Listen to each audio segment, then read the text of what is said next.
Hey guys. Tonight, we wake up in a straw-stuffed mattress that smells vaguely like wet wool and disappointment. The walls are timber. The roof leaks slightly, and someone's already started ringing the chapel bell. You're not dead yet, but you might be a peasant in medieval Europe, which is, let's say, historically uncomfortable.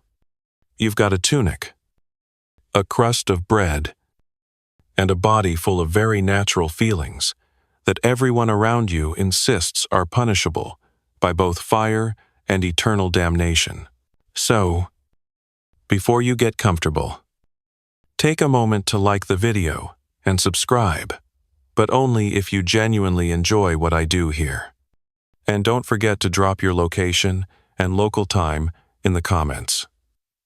I love seeing who else is lying in the dark, trying to fall asleep while learning about medieval lust, guilt, and absolutely zero indoor plumbing.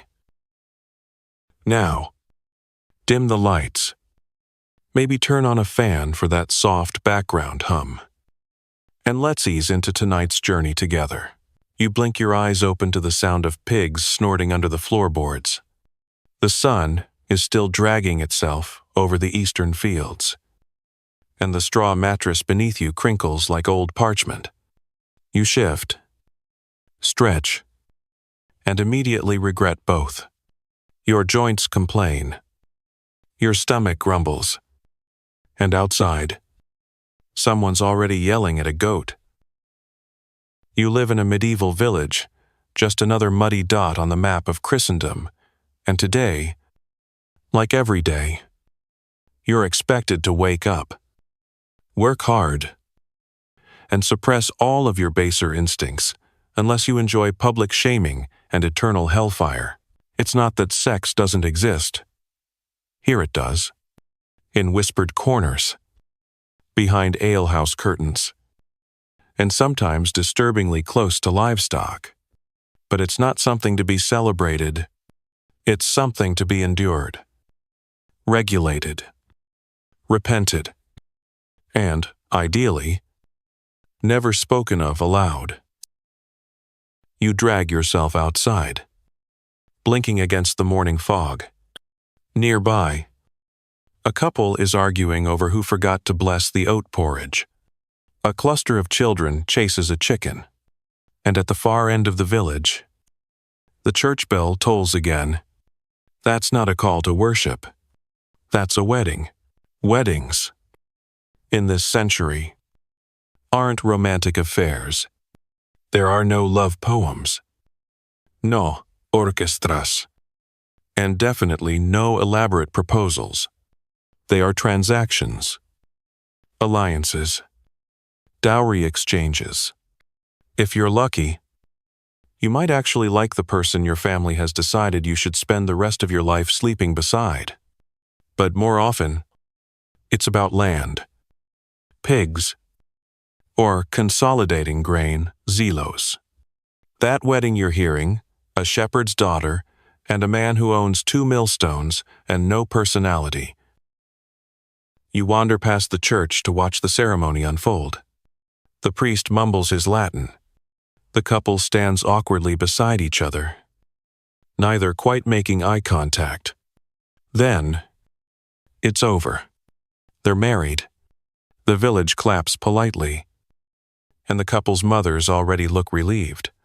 Next comes the bedding. And, yes, that's exactly what it sounds like. Fringe fact. In some parts of medieval Europe, local custom required witnesses to escort the couple to the marriage bed, sometimes even staying in the room to ensure consummation. In a few awkwardly detailed cases, church officials or noble sponsors literally stood at the bedside to confirm things progressed. Historians still argue whether this was common practice or just a noble class, weirdness passed down in too many records. As the bedding begins, you slip away because, let's be honest, this isn't exactly the honeymoon suite. Their bed is a pile of furs in a smoke-stained hut with one window and a dog asleep on the floor. You try not to imagine the romance. Back in your own hut, you think about how desire lives in secret here. There's no Tinder, no love letters, no midnight trysts with candlelight and violins. There's maybe a glance, maybe a brush of fingers while shucking corn. And yet it burns. Behind downcast eyes, beneath layers of wool. It burns through people who've never even seen themselves in a mirror. You remember last week, when the miller's boy got caught behind the tavern with the blacksmith's apprentice. There was shouting, then silence. Then 3 Sundays of kneeling in sackcloth at the back of the church. Nobody said what he'd done. They didn't have to. Your neighbor's daughter, Alice, once confessed to a priest that she'd had impure thoughts about a knight she saw pass through town. Her penance, scrubbing church floors with a brick for 7 days and sleeping in her shift on the cold stone, just for thinking. No contact, no conversation, just the flicker of a crush that made its way into her dreams. Fringe tidbit manuals for confessors, those handy guides for priests, listed everything from impure gazes to sins of the mind as needing repentance. One such text even warned against excessive fondness for one's spouse, especially if it distracted from divine duty. Yep, being too into your legally bound partner could still earn you a time out. You sit beside the hearth as the sun begins to dip. A boy sneaks by with a red face, followed by a girl, pretending she didn't just smile. 2 widows trade gossip about who's been seen slipping out of the alehouse after dark. No one says anything directly, but everyone knows. Even here where hay is currency and shoes are optional, desire is everywhere. It hides beneath aprons and behind prayer books. It waits behind stable doors and peeks out from behind a shepherd's smirk. It lives in bodies that ache from long days and colder nights. And more often than not, it's followed by guilt. And so, you prepare for sleep. You stoke the fire, shake out your bedding, and whisper the same prayer. Everyone whispers to wake rested, to stay warm, and to keep your thoughts clean, or at least quiet. Because in this world, even dreams aren't private. You wake to the smell of onions frying in tallow, and the distinct crunch of someone stepping on a piece of pottery just outside your door. Another perfectly ordinary medieval morning. Summonis nesis. A rooster screams, and your feet land squarely in a cold puddle when you step out of bed. Romance is in the air, and so is livestock. You've been told today is the fair. Not a holy day, but close. A gathering of merchants, farmers, pilgrims, and local troublemakers, which means there's food, music, contests, and if you're lucky, maybe a flirtation or two tucked behind a spinning wheel or a pie stall. You pull on your least stained tunic, brush your teeth with a mint twig that tastes more like fence post than freshness, and follow the sound of lutes and low-level yelling into the town square. If you're going to fall in love, this is where it starts. Not in castles, not in putri, in the smell of boiling meat, bad wine, and someone shouting, "Toss the pig bladder for a pence." The fare is already packed. You dodge a donkey. A group of pilgrims is debating whether singing secular tunes before lunch is a mortal or venial sin. And a juggler nearly decapitates you with a flying turnip. Classic courtship territory. You spot Tilda, the baker's daughter, weaving through the crowd with a basket of hand pies and what may or may not be a sprig of rue in her braid.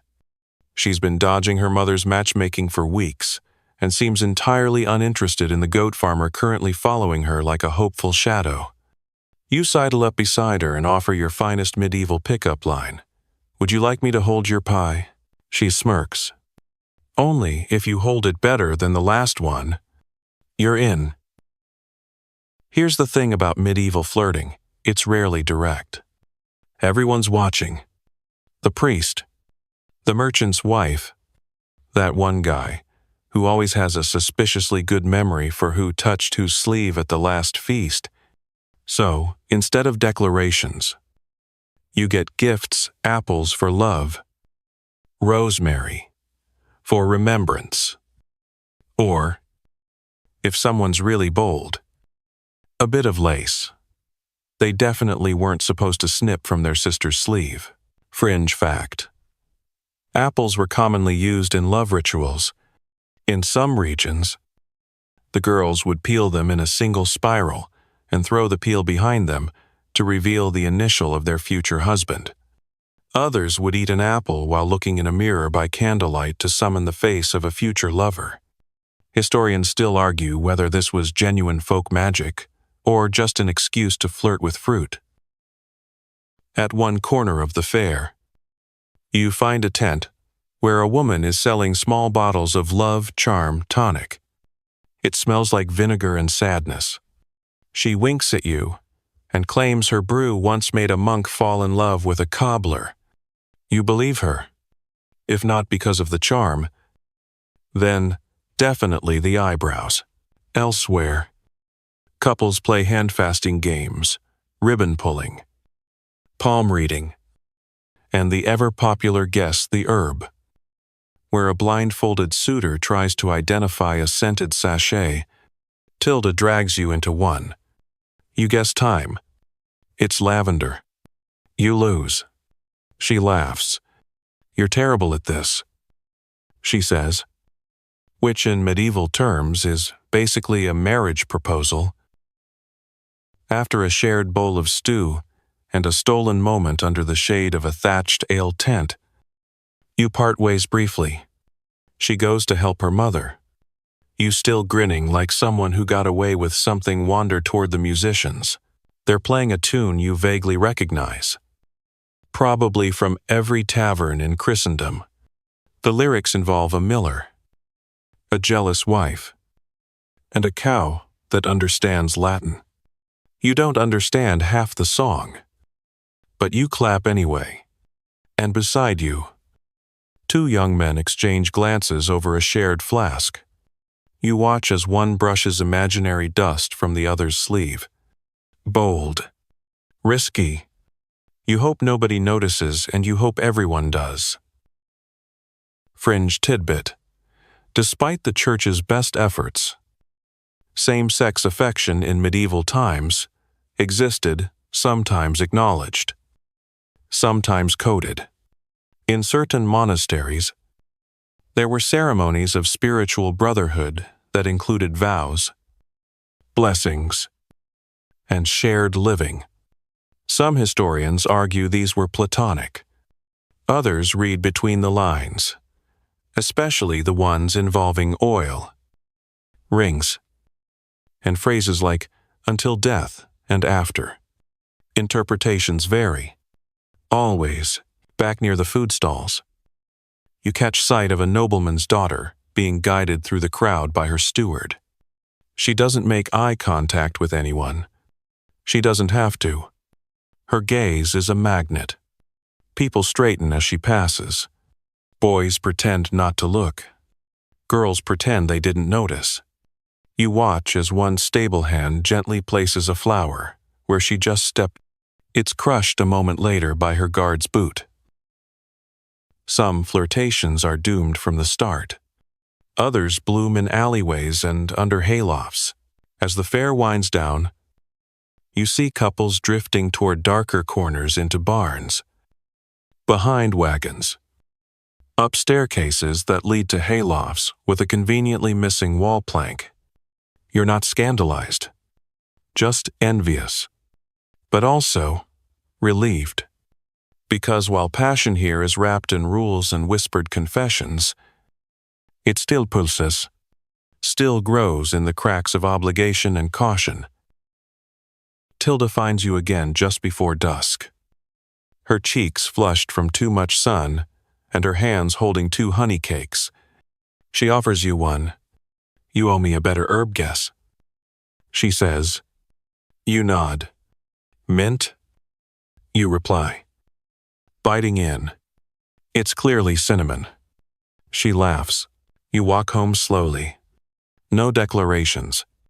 No hand-holding. Just silence, shared, without awkwardness. Which, in this age, might be the most romantic thing of all.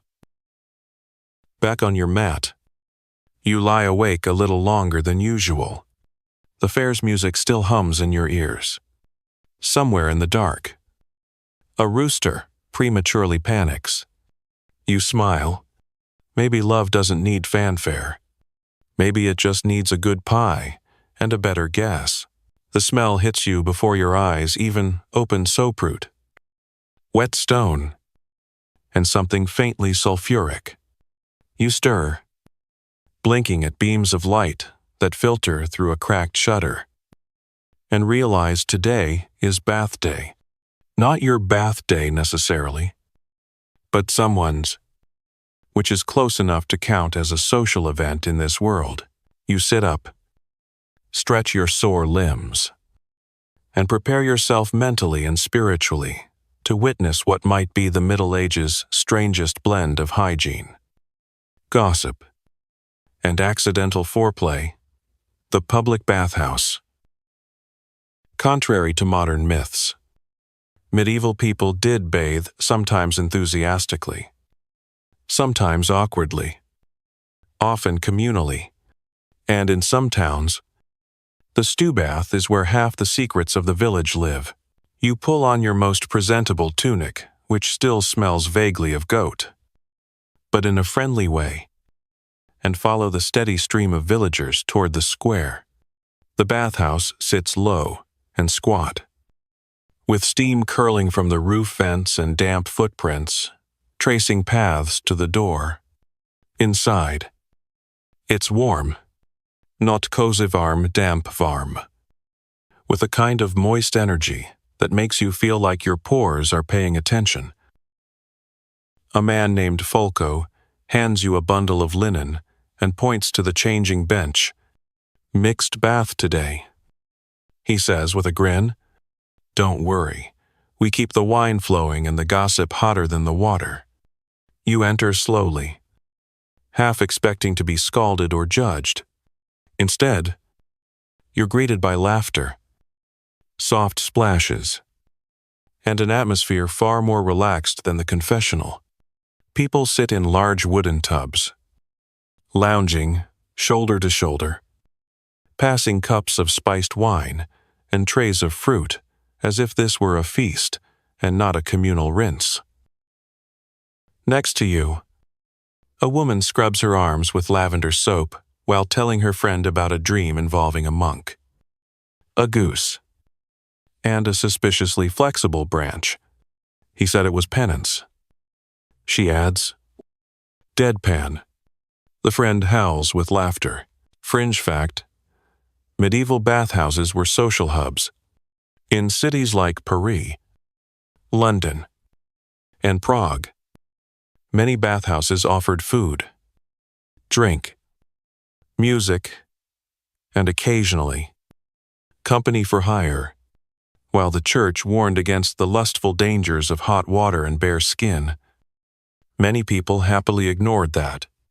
Historians still argue whether bathhouses were mostly hygienic, romantic, or thinly veiled brothels. The answer: all of the above. You find a spot near the edge of the largest tub, easing in as the hot water stings your shins. Across from you, a couple sits shoulder to shoulder, not touching but somehow vibrating with proximity. They're not married. That much is clear. He's a tanner's apprentice. She's the daughter of the candlemaker. Their families pretend not to see what's happening, and so does everyone else. Tay appears with a smug grin and 2 cups of wine. Told you I'd get you to bathe eventually.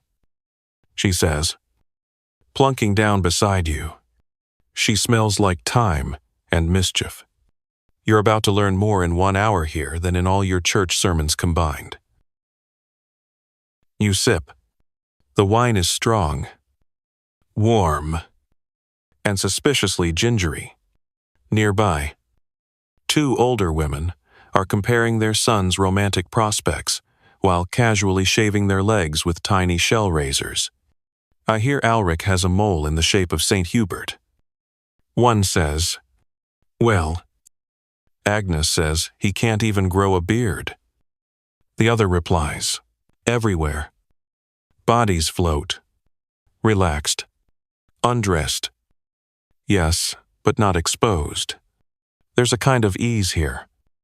A mutual agreement that no one's perfect and everyone smells better in rosemary steam. Conversations range from laundry to longing. You hear one man reciting poetry to a girl who pretends not to care. Another couple sneaks a kiss behind a curtain, only to be pelted by a wet towel seconds later by someone muttering, "Save it for Llama's Day." Fringe tidbit. Some bathhouses had private rooms for massage. Of course, but most of the mingling happened out in the open. Men and women bathed together in certain regions and periods, especially in Central Europe. It wasn't always scandalous, but it was always charged. One 14th century poem describes bathhouse flirtation as a pot where water boils and hearts do likewise. Tay whispers, "You know why everyone comes here?" "Right." You raise an eyebrow. "To get clean," she snorts. "No. To pretend they're here to get clean and to get close without getting caught." It's true. Touch is casual, almost accidental. Knees brushing, shared towels, the slow rub of soap across someone else's back. But it's also restrained. Teasing. Nobody wants to be the one who pushes too far and ends up doing penance in the stocks. Again, as the steam thickens, the atmosphere softens. People lean against one another. Someone begins singing an old Breton song, something about a swan, a sailor, and a storm. You don't understand half the lyrics, but your eyes sting from something other than the heat. Tay rests her head lightly against your shoulder. "This is the closest we get to heaven down here," she says. You don't argue. Later, rinsed and wrinkled, you step out into the cool night air. Your skin feels tender. Your mind feels slow. Your heart, that's another matter.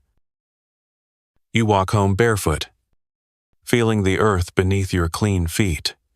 The village is quieter now. The baker's fire has gone out. The last chickens have been herded indoors, and the moon hangs low, watching everything. In your hut, you lie back on your mat, still smelling faintly of rosemary and wine. You close your eyes and remember the heat, the laughter, the sensation of being surrounded not in sin or shame, but in the gentle chaos of shared humanity. Tomorrow, you'll confess again. Or not, but tonight, you are clean. You're jolted awake by the sound of a rooster having what might be an existential crisis outside your window. You groan, roll over, and land directly onto your own elbow. The straw mattress pokes you in places that should never be poked, and the blanket once burlap. Now, something stiffer clings to you like medieval shame. But today, you're not waking to a festival or a bathhouse. Today, it's a wedding day, not yours. Thank all the saints. But someone close enough that you've been conscripted into helping prepare the bedding ceremony. Yes, that's a thing. No, you don't get to pretend you didn't hear about it. Your host family's eldest daughter, Magda, is marrying a boy from 3 villages over. He smells like turnips and ambition, which, around here, is basically a compliment. They met during lentil harvest, exchanged some mutual side-eyes at the midsummer festival, and now their parents have decided it's time to seal the deal. Literally. You shuffle out of the house and into the tiny courtyard, where Magda's mother is already stirring a pot of morning gruel and muttering about dowries. Not even 2 goats. She huffs, but his uncle has land, and she's not getting any younger. Romance, while the women prepare her for the day, braiding her hair with rosemary. Fitting her into her best woolen overdress, you're tasked with helping prepare the room. Now, calling it a bedroom would be generous. It's more like a corner of the house, sectioned off with a curtain and a few sprigs of dried lavender to disguise the scent of damp that permeates every wall. The bedding ceremony is an awkward medieval cocktail of legal confirmation, religious pressure, and community participation. Yes, it involves the act itself. No, it's not always private.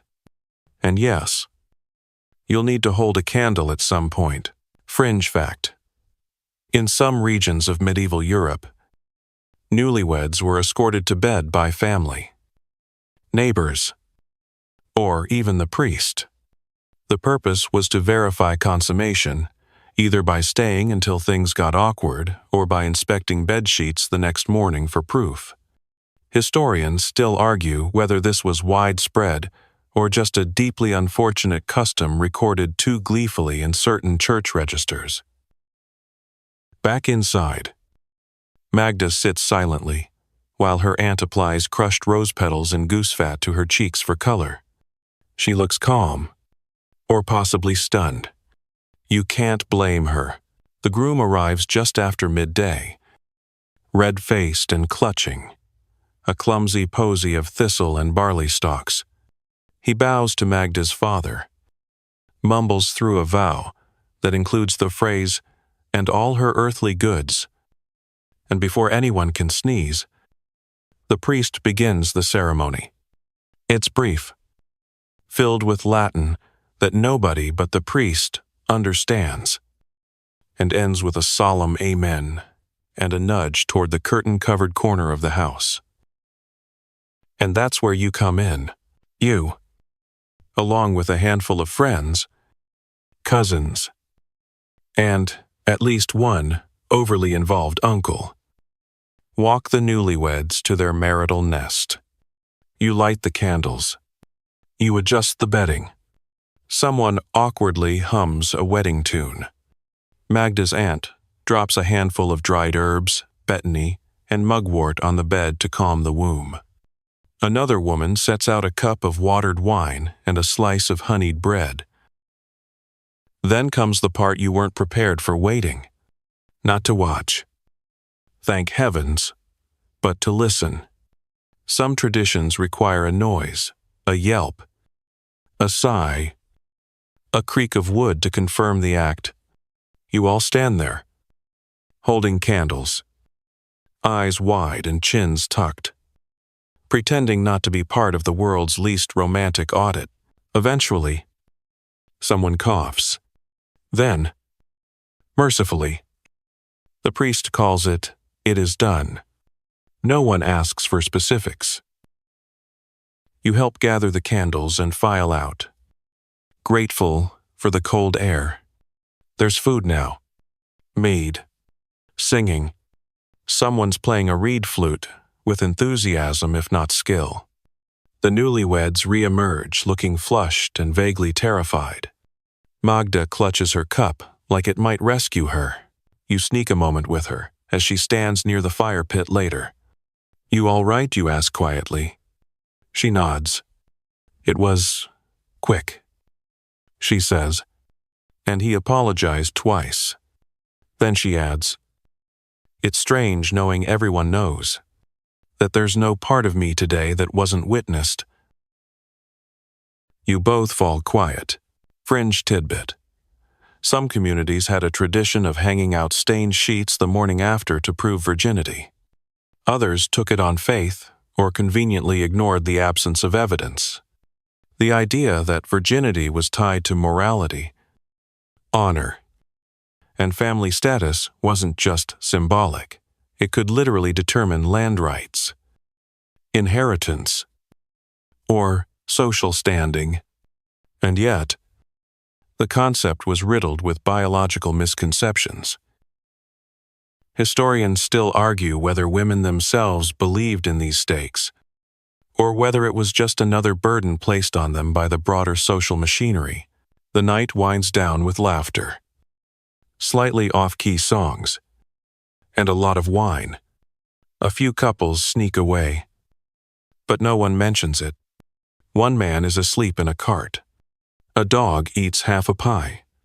Life carries on. As you head home, you pass the newlyweds' hut. The door is shut. Inside, they are probably asleep. Or not. Either way, the village will move on. And tomorrow, Magda will begin her new role as wife, daughter-in-law, and if the herbs work soon to be mother. You curl onto your mat with the image of her face still in your mind, not terrified, not thrilled, just aware. Aware of what's been expected of her, aware of what's been taken, and maybe, just maybe, aware of what she still wants for herself. The candle flickers low, your thoughts slow, and once again, you drift into sleep, wondering how something as private as touch became everyone else's business. There's a hush over the morning, the kind that falls when even the birds seem hesitant to start chirping. You stretch beneath your blanket, listening to the far-off bell of the monastery, tolling a mournful, echoing hour.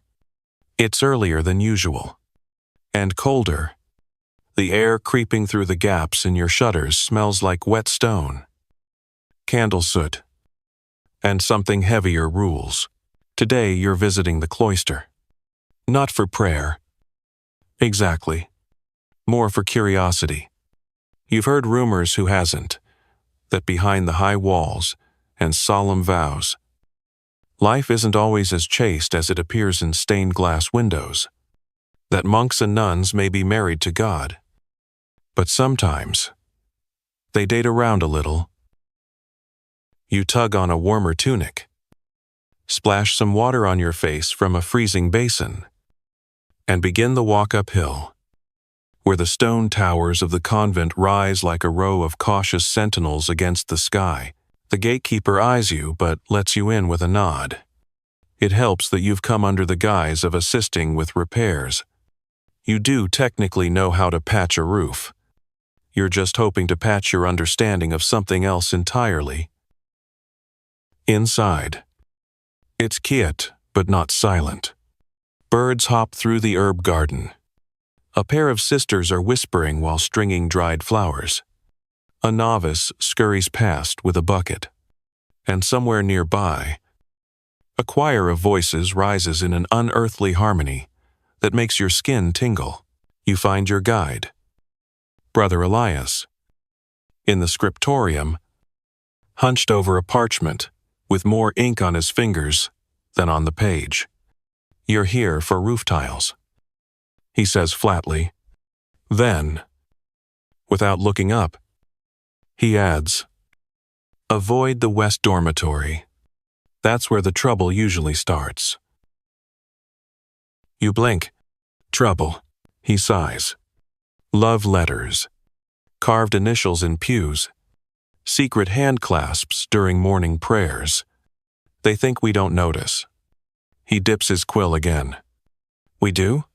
We just pretend not to. Fringe fact. Despite their vows, monks and nuns in the medieval period were not immune to affection or to scandal. Records exist of nuns becoming pregnant, of monks being caught sneaking into convents, and of entire orders having to be reformed due to excessive familiarity. Historians still argue whether these incidents were rare outliers or part of a broader, unspoken reality within cloistered life. Later, while pretending to inspect roof beams, you pass through a courtyard and see two novices sitting close together on a low bench, sharing an apple. One blushes. The other glances around nervously.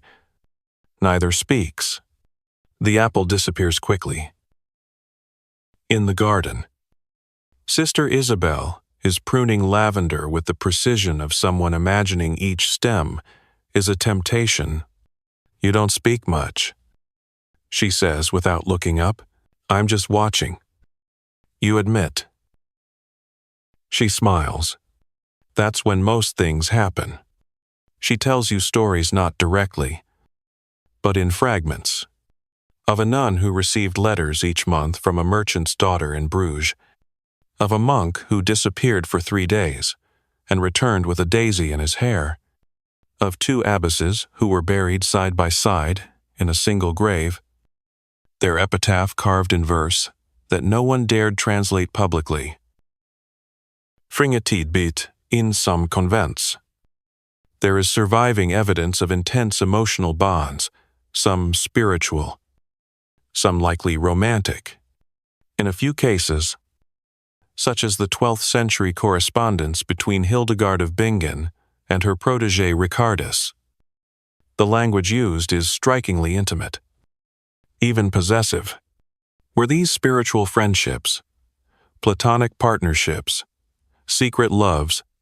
Scholars continue to debate where affection ends and longing begins. At midday, the refectory fills with quiet footsteps and rustling cloth. You sit near the back, chewing simple bread and cheese, while listening to the readings from a sister with a voice like rain on stone. Across the table, 2 monks share a glance, just one, but you catch the ripple of it like wind on still water. The afternoon passes in labor. You do fix a few tiles, but you also wander the cloister walk, running your hand along stone, smoothed by centuries of careful pacing. This place is full of restraint. Yes, but also full of the tension that only comes when every feeling must wear a mask. You overhear confessions. You spot hidden gifts, bundles of pressed flowers beneath pillows, initials scratched beneath window sills. One particularly daring drawing, tucked into a psalter's margins. You pretend not to see it, though it's definitely not St. Peter. That evening, you're invited to Vespers. The chanting is otherworldly, and, for a moment, you're almost convinced everyone here has truly transcended earthly desires. But then you glance sideways and notice Sister Isabel, eyes closed, humming not the prayer, but something gentler, sadder, older. After the prayers, she hands you a small parchment. "Read it later," she says. Back in your hut, by candlelight, you unroll it. The handwriting is neat, careful. A poem. "If I am stone, then you are rain and still. I crack beneath your name." You stare at it for a long time, unsure what it means to be chosen in silence. Fringe debate. Scholars still argue whether medieval religious institutions were truly bastions of celibacy, or whether they simply redirected passion into other expressions: music, poetry, devotion. Some say love was buried there. Others say it bloomed quietly. Like violets in shadow, you curl beneath your blanket, heart full of questions. In the dark, the voices from Vespers echo through your memory, mingling with the scent of lavender and ink. You wonder how many love stories never left the cloister walls. how many prayers were really poems, and whether some vows were whispered twice, once to God, and once to someone else entirely. You're lying on your back, staring at the roof beams, wondering whether the cluster of cobwebs above you is growing into a face. It might be. Either way, you need to get out of the hut before your imagination stages a one-man puppet show using spiders and dust. You stretch, pull on your boots still damp from yesterday's fog, and step outside into a morning that's all mist, mud, and muffled bleating. Today, you're spending time where the real magic happens, not in courts or cloisters, but among the peasants, the people who till the earth, dig the ditches, and, yes, still find time for passion, even with mud in their ears and one clean tunic between them. You head toward the far edge of the village, where a cluster of huts leans together like gossips, smoke curling lazily from crooked chimneys. There's laughter coming from behind one, followed by a squeal, and someone yelling, "Mind the goat." You round the corner just in time to see a young couple tumble from a hay cart. Red-faced, air-tousled, covered in straw and gilt, they scramble apart like guilty kittens. You raise an eyebrow. They look sheepish.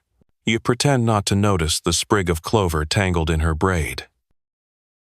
This is peasant romance, all sweat and secrets, all back-breaking work and barely enough privacy to sneeze, let alone snuggle.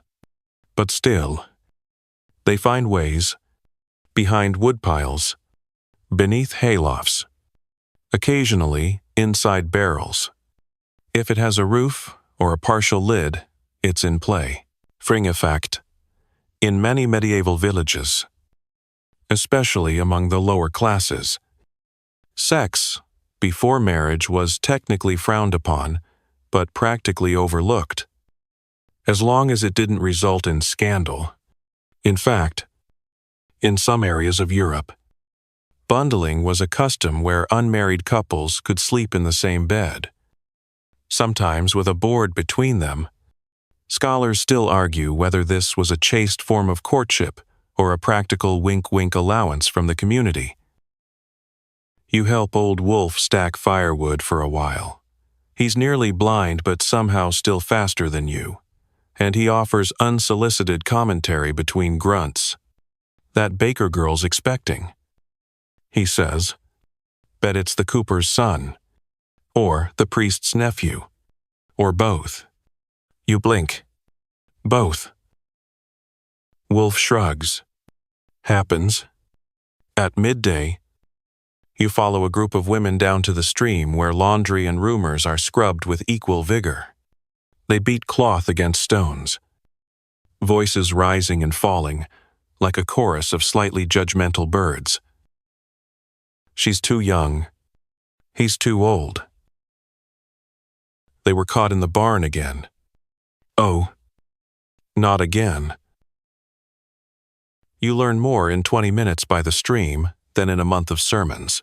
One girl, Alna, sits apart, carefully rinsing a piece of linen embroidered with hearts and initials.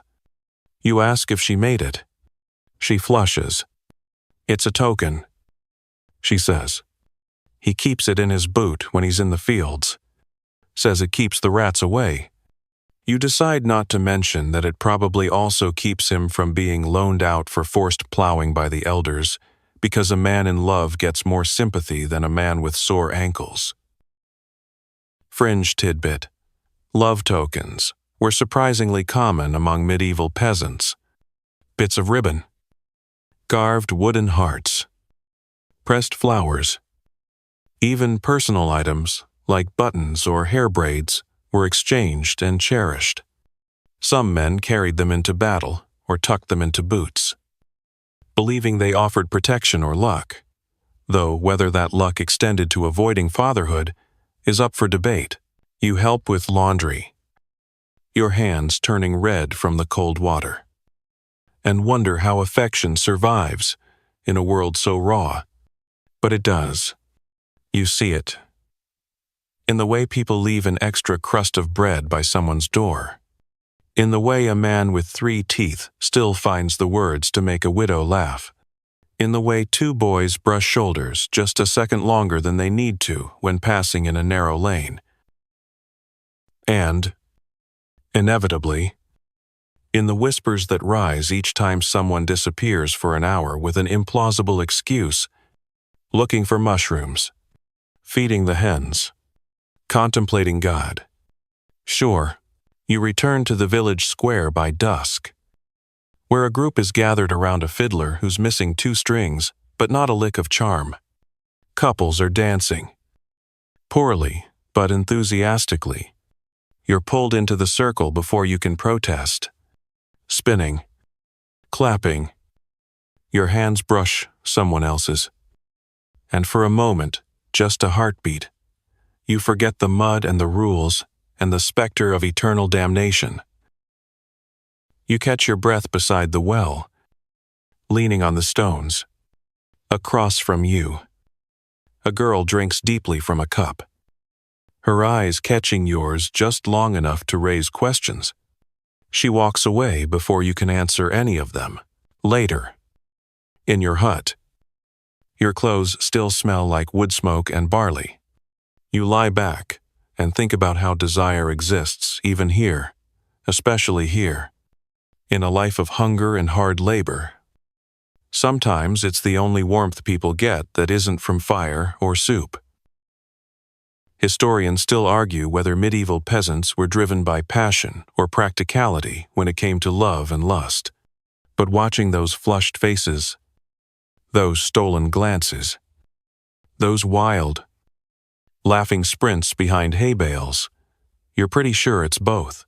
And, in the quiet, as the last sounds of fiddle and footfall fade, you drift into dreams of laughter, rough hands, and a patch of grass where 2 hearts beat too loudly for a world that prefers whispers.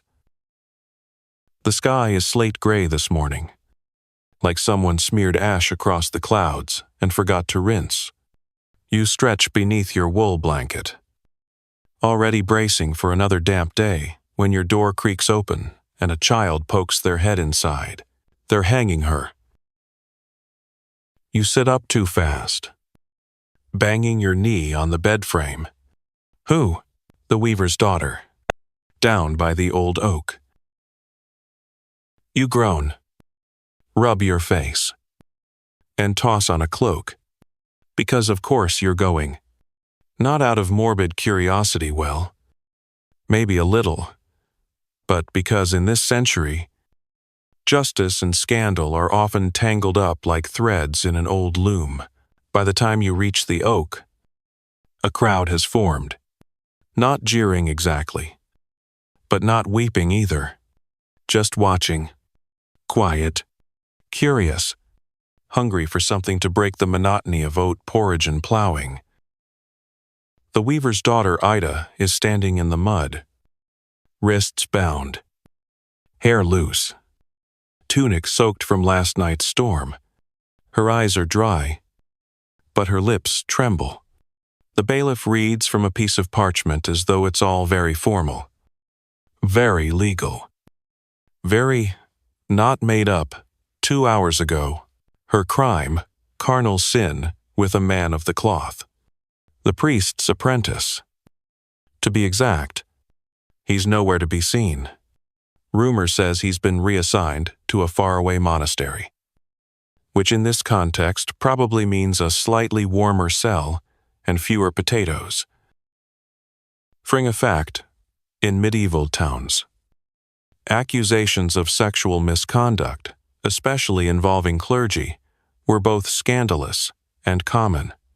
Women bore the brunt of punishment more often than not. In some cases, being pregnant without a husband was enough to warrant imprisonment, public penance, or exile. Historians still argue whether these punishments were more about moral outrage or maintaining social control. Someone in the crowd whispers, "They say she bewitched him." You roll your eyes. Of course they do. Whenever someone does something human like fall in love or follow desire, it's always easier to blame magic than admit the clergy might have hormones. But today's spectacle isn't a hanging. Thank the saints. It's a public penance. A show. Ida is to walk the village barefoot, wearing only her shift, with a placard around her neck that reads, "Unchaste." She'll be spat at, mocked, maybe pelted with turnips if someone feels dramatic.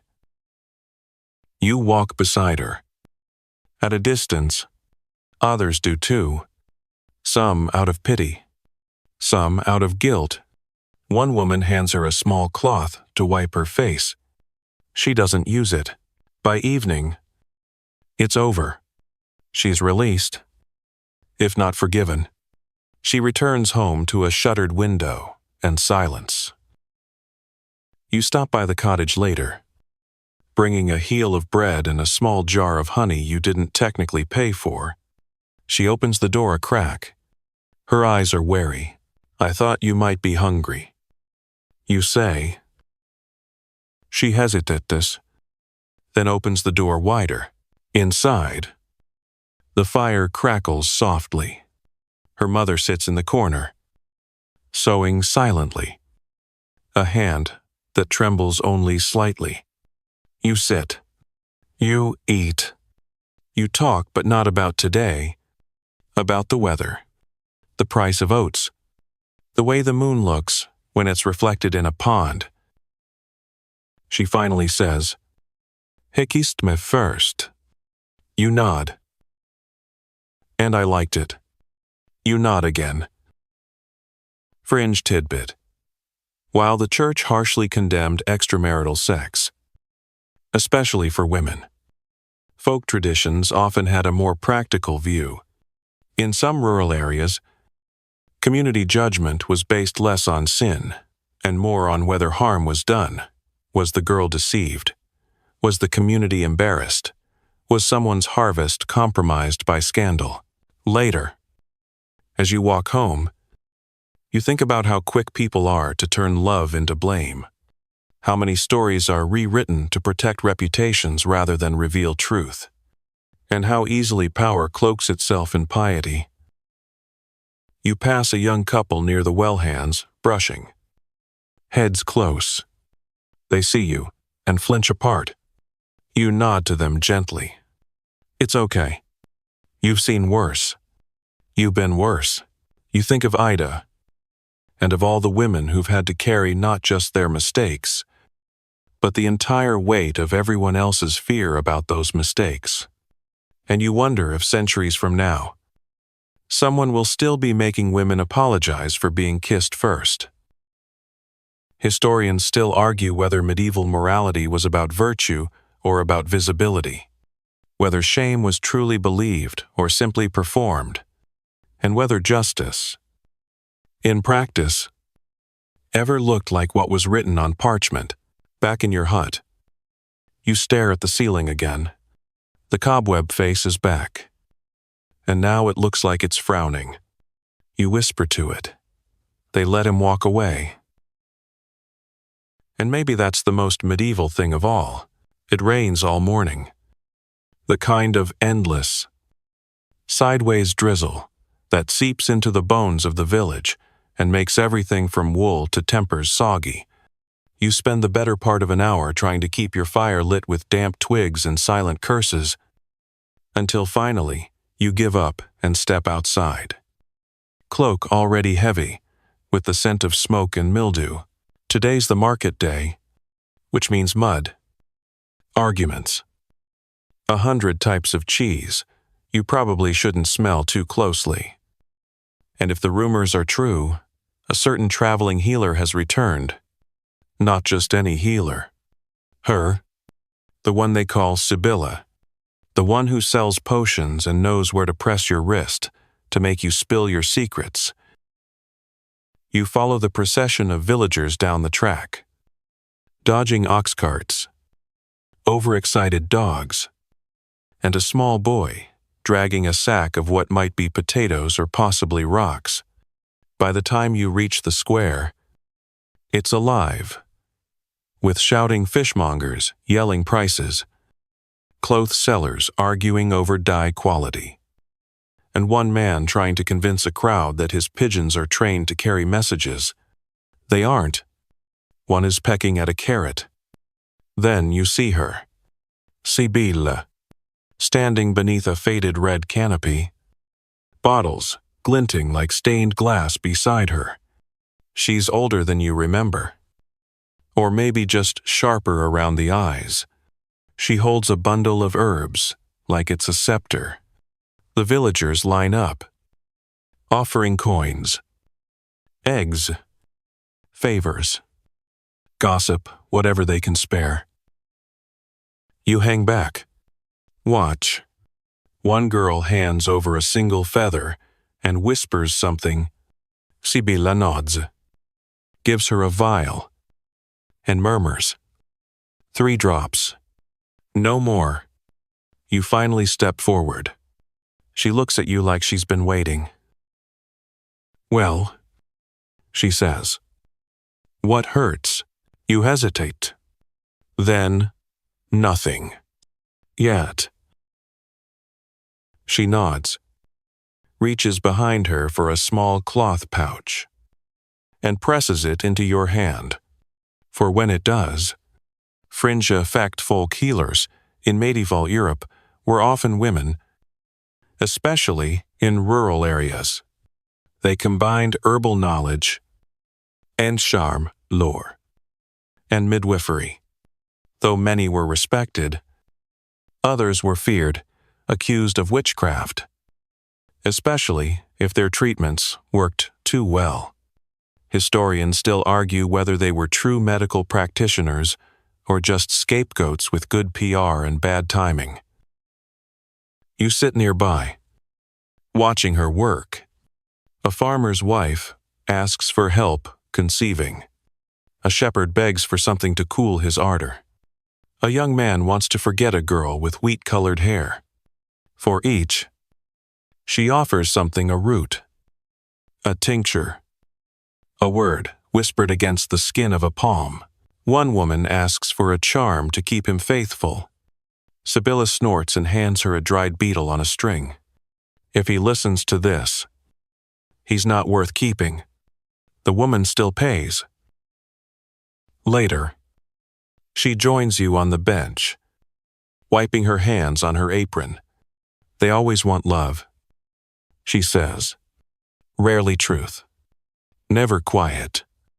You ask if she believes the things she sells. She shrugs. Enough to give them hope, not enough to promise miracles. Fringe tidbit. Many love potions in the medieval period were made from ingredients we'd now call questionable mandrake, fennel, powdered pearls, even bits of hair or nail clippings. Some were aphrodisiacs, some were toxic, and some were just wine with a story. One popular belief claimed drinking from a cup touched by a lover would ensure fidelity.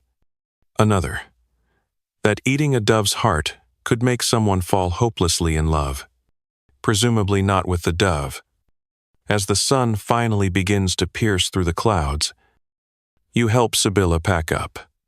She thanks you with a nod and says, "You should come by the next village. I hear their priest is particularly anxious." You laugh. Because of sinners. No, she says. Because of me. On the walk home, you roll the cloth pouch between your fingers. It smells of sage and something deeper, like secrets left too long in a drawer. You don't open it. You don't need to. By the well, you spot the girl who bought the 3-drop vial. She's tucked it into her bodice like it's a promise. She meets your eye, then looks away. You wonder what she asked for. You wonder what it cost. Back in your hut, The fire finally cooperates. You warm your hands, feeling the weight of the pouch in your pocket. You're not sure what aches yet, but when it comes, you know you'll be ready. Historians still argue whether love potions worked, or if the real magic was in the believing. Whether a sip of fennel wine could truly open hearts, or whether desperation did the rest. But as the wind rattles the shutters and the smell of crushed rosemary lingers on your sleeves, you suspect there's always been something sacred in wanting, and something dangerous in trying to bottle it. By the time you wake, the village is already humming with tension. Not excitement. Not dread, exactly something in between. You pull on your tunic and step outside into the morning chill, where clusters of people whisper in doorways and steal glances toward the ridge. That can only mean one thing: the troubadours have returned. They only pass through twice a year, sometimes less, bringing songs, news, stories from distant courts and trouble, always just behind them like a hungry dog. They're not just musicians. They're poets, meddlers, chroniclers of other people's secrets. And, more than once, the reason two people go missing after sundown. By midday, they've set up camp near the orchard. Their carts are piled high with cloaks, lutes, drums, and props that look like they were stolen from a dream or a slightly chaotic playhouse. One of them juggles fire. Another sings, while walking a tightrope made of rope and sheer arrogance. You spot the leader. His name is Linhart. Probably not real. His doublet is too clean. His beard is too symmetrical. And his smile is the kind that suggests he's never faced consequences and doesn't plan to start now. "You," he says, pointing at you from across the crowd. You have the look of someone who's hiding a verse. Before you can protest, he throws a plum at you. You catch it. It's delicious, also slightly fermented. That night, the show begins. The crowd gathers under torchlight. Children sit cross-legged in the dirt. Old men lean on canes. Young couples try not to touch shoulders too obviously. And then they begin the real reason. Everyone came. The romance plays, always tragic, always scandalous, always with at least one cross-dressing shepherdess and one duke who kisses the wrong person under a borrowed moon. Fringe. Fact. Medieval troubadours didn't just sing about love, they shaped how people understood it. Courtly love, with its rules and rituals, was largely a poetic invention that filtered down into real relationships. Nobles tried to act like characters in chansons. Some peasants did too. Historians still argue whether courtly love reflected real feelings or was simply aspirational theater for people starved of tenderness. Linhart's troupe performs a tale of forbidden love between a knight and a merchant's son, disguised as a page. The crowd gasps. A few scoff. One girl quietly wipes her eyes. Beside you, Tay mutters, "This didn't happen. They're just making it up." You glance at her. You think. She shrugs. "Maybe it didn't, but I still feel it. Don't you?" Later, when the story turns toward betrayal, when the knight is forced to marry a princess he doesn't love, and the page disappears into exile, you realize your chest is tight. Not because it's true, but because it could be. After the show, the troupe mingles. Wine flows, laughter bubbles, and flirtation. Oh, it flourishes. A troubadour with clever fingers plays with a baker's daughter's braid. A flute player steals a kiss behind the woodpile.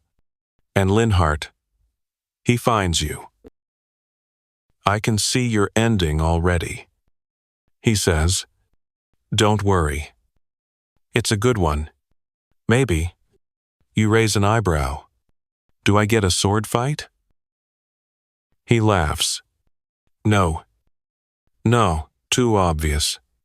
You get something quieter. A whispered confession.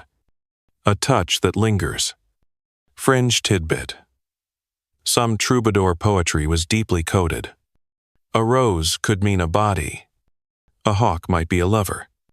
In one 12th century Occitan poem, the word for saddle is used so suggestively it was banned from certain church readings. Scholars still debate the line between metaphor and intent, but most agree they knew exactly what they were doing.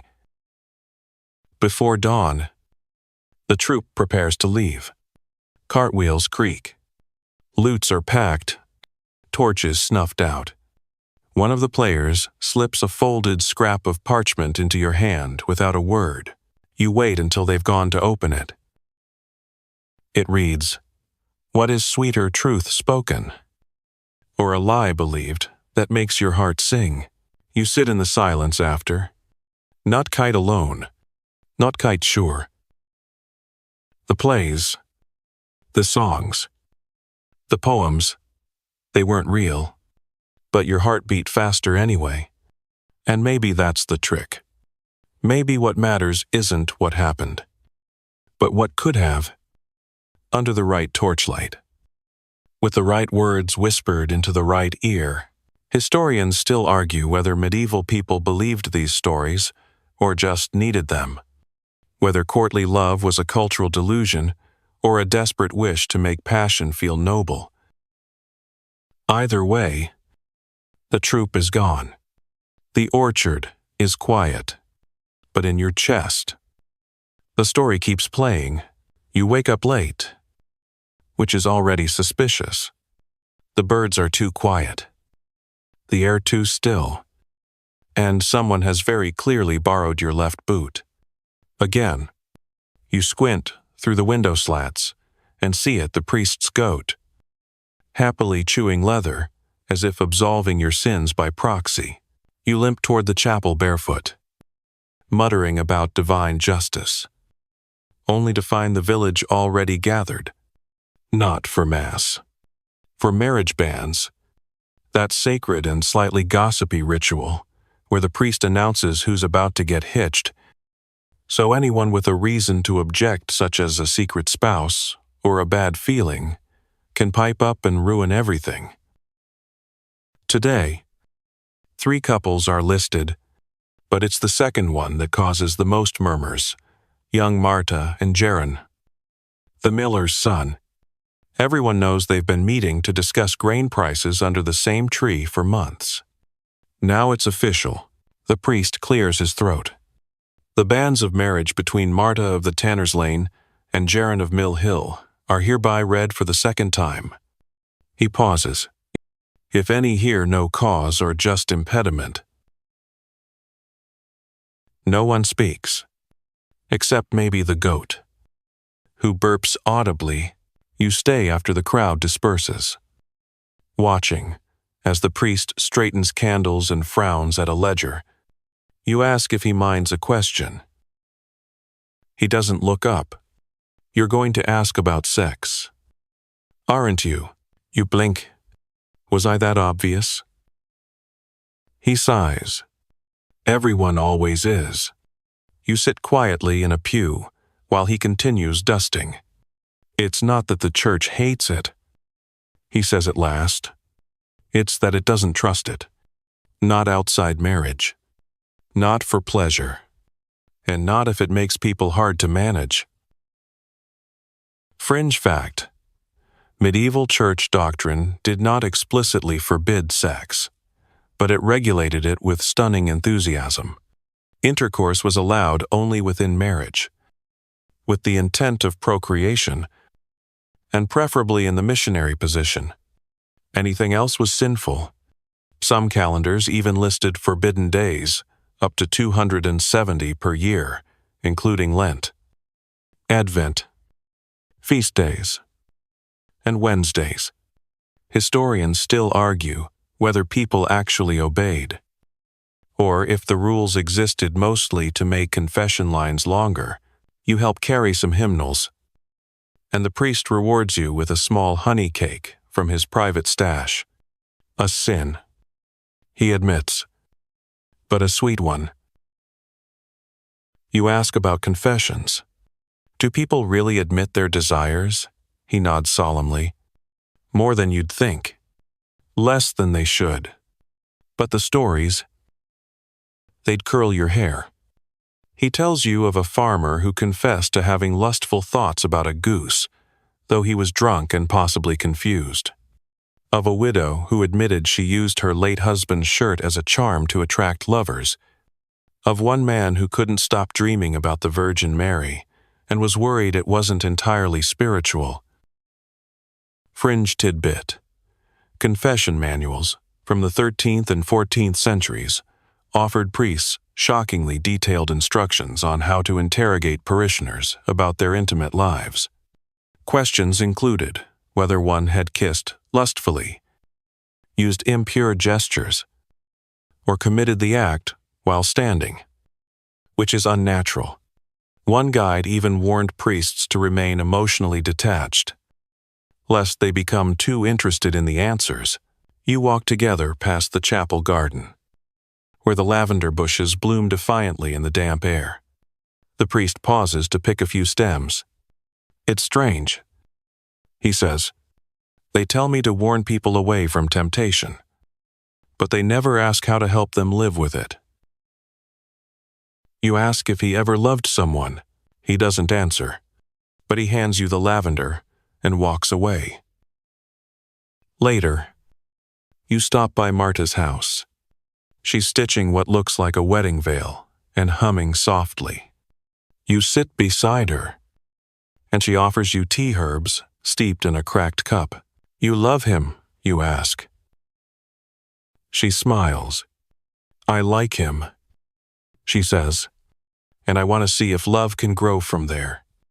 You nod, thinking of how much pressure people put on feelings, how the church demands purity, the poets demand ecstasy, and the world demands results. But maybe Marta's right. Maybe sometimes, like is a good enough start. You leave her to her stitches and walk home. The smell of lavender trailing from your sleeve.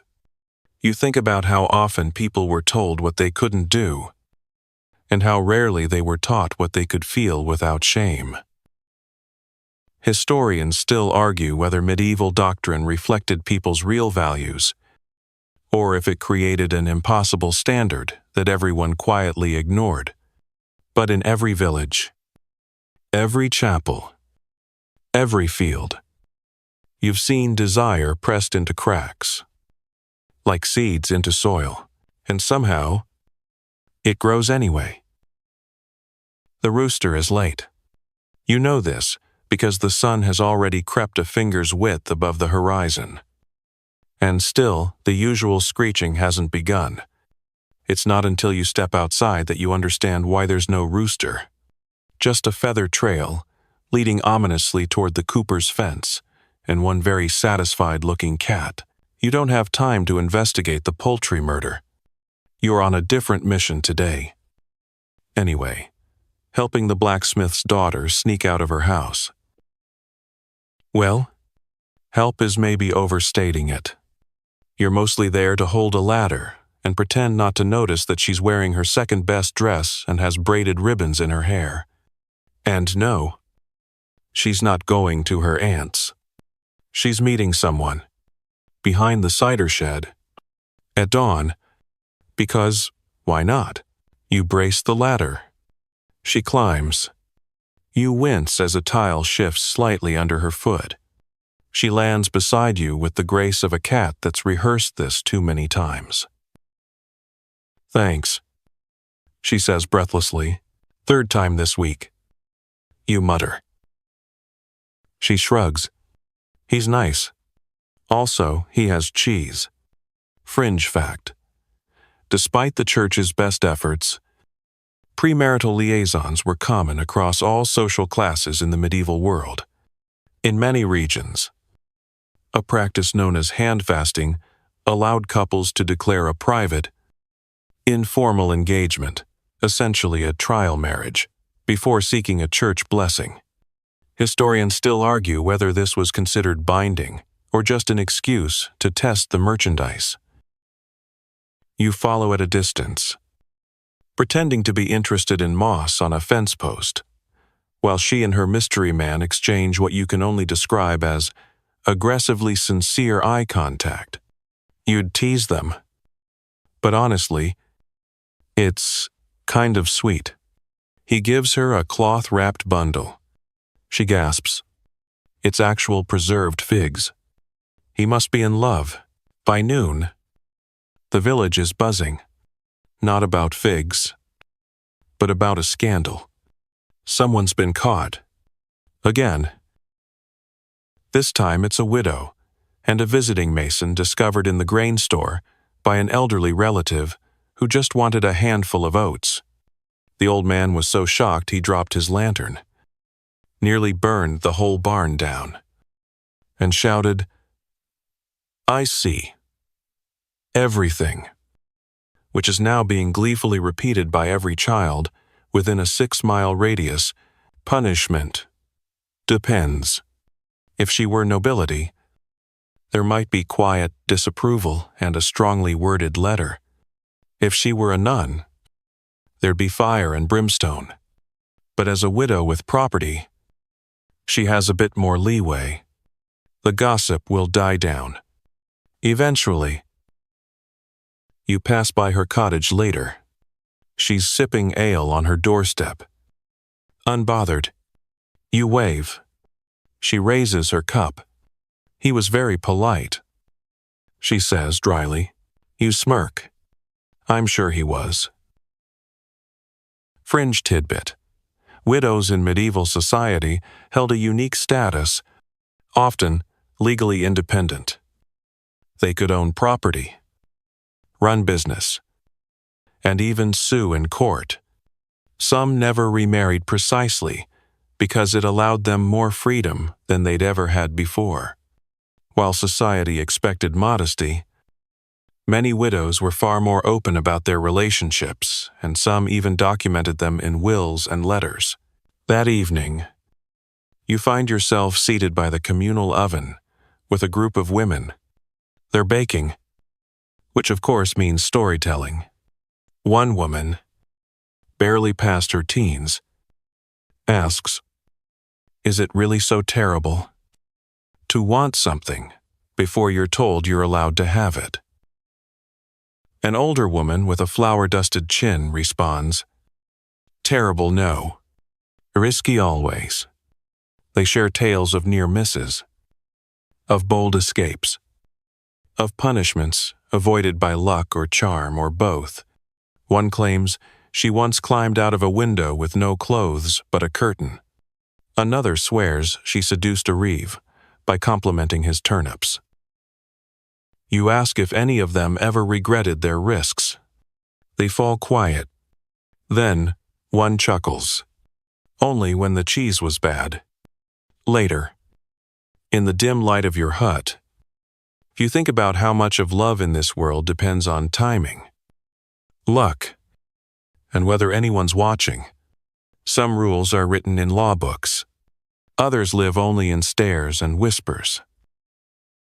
Historians still argue whether medieval people lived in fear of sin or just fear of being caught, whether moral codes shaped behavior or merely required it to be hidden better.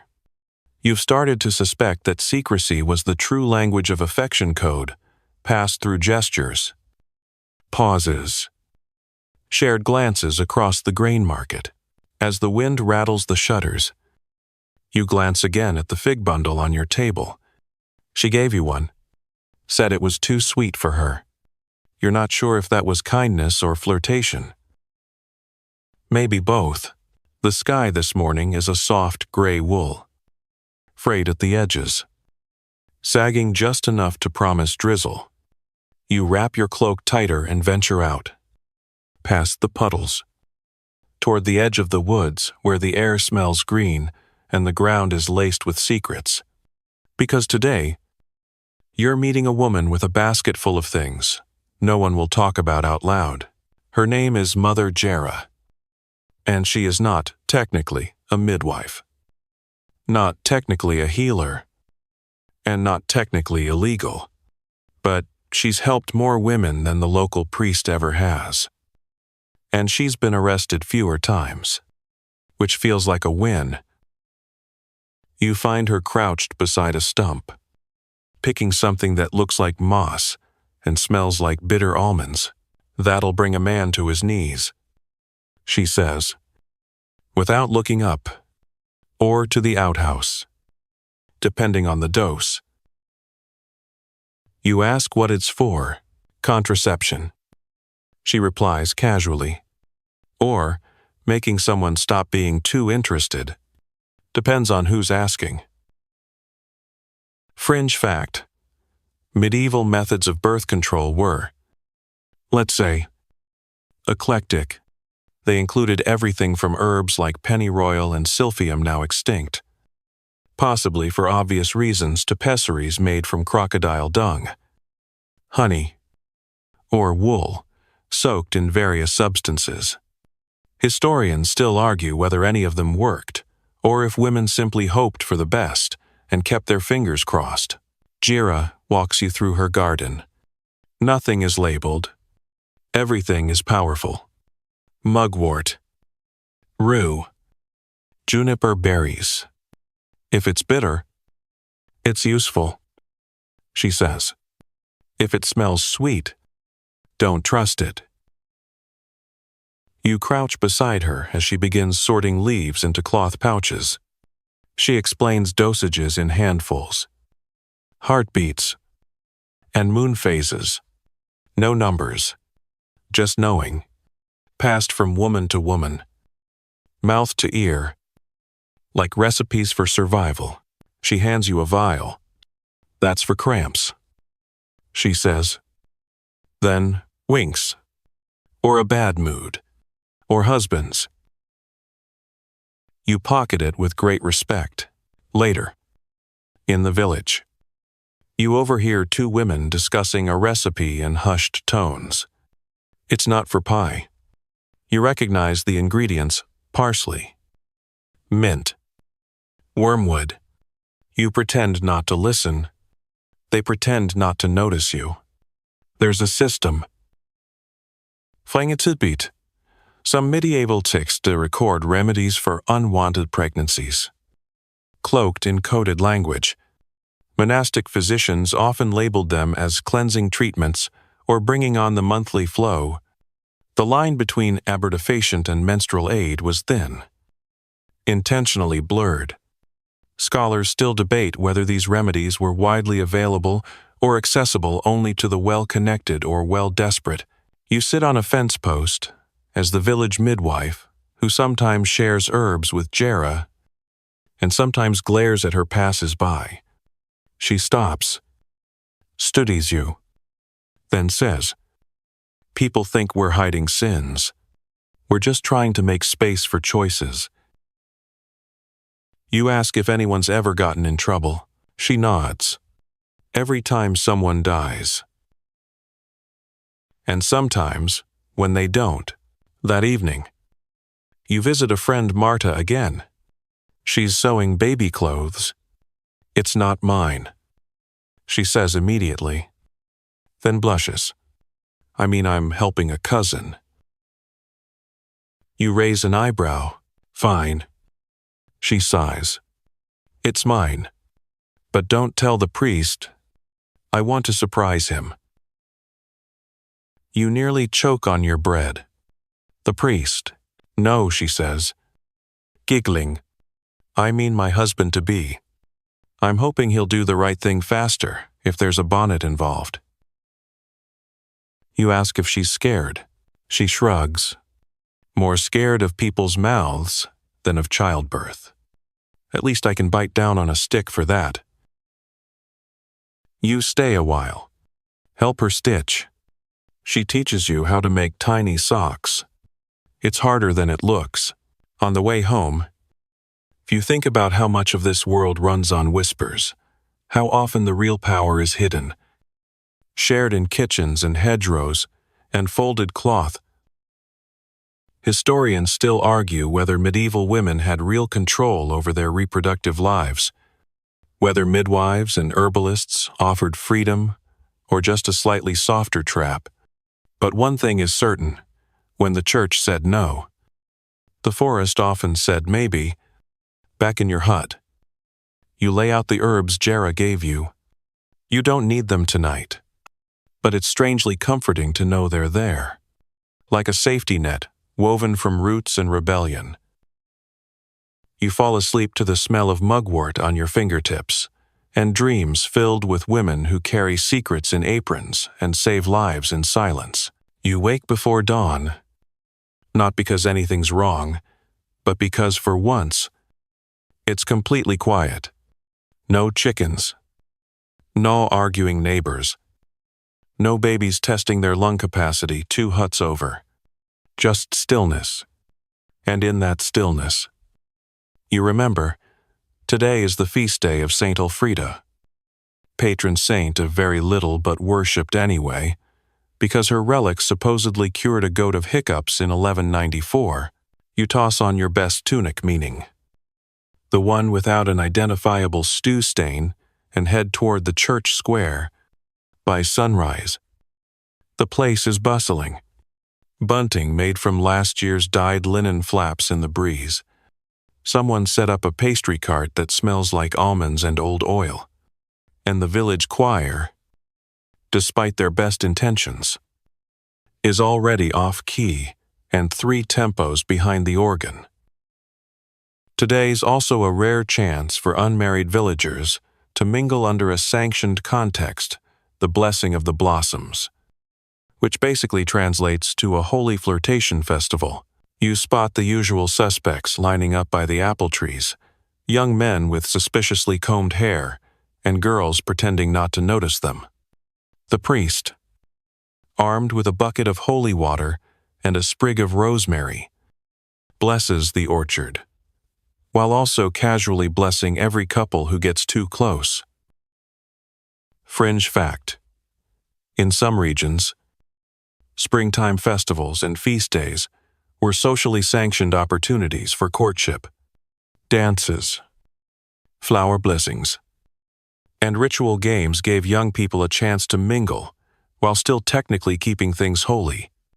Historians still argue whether these events were more about faith or finding someone to share a bed and an ox with.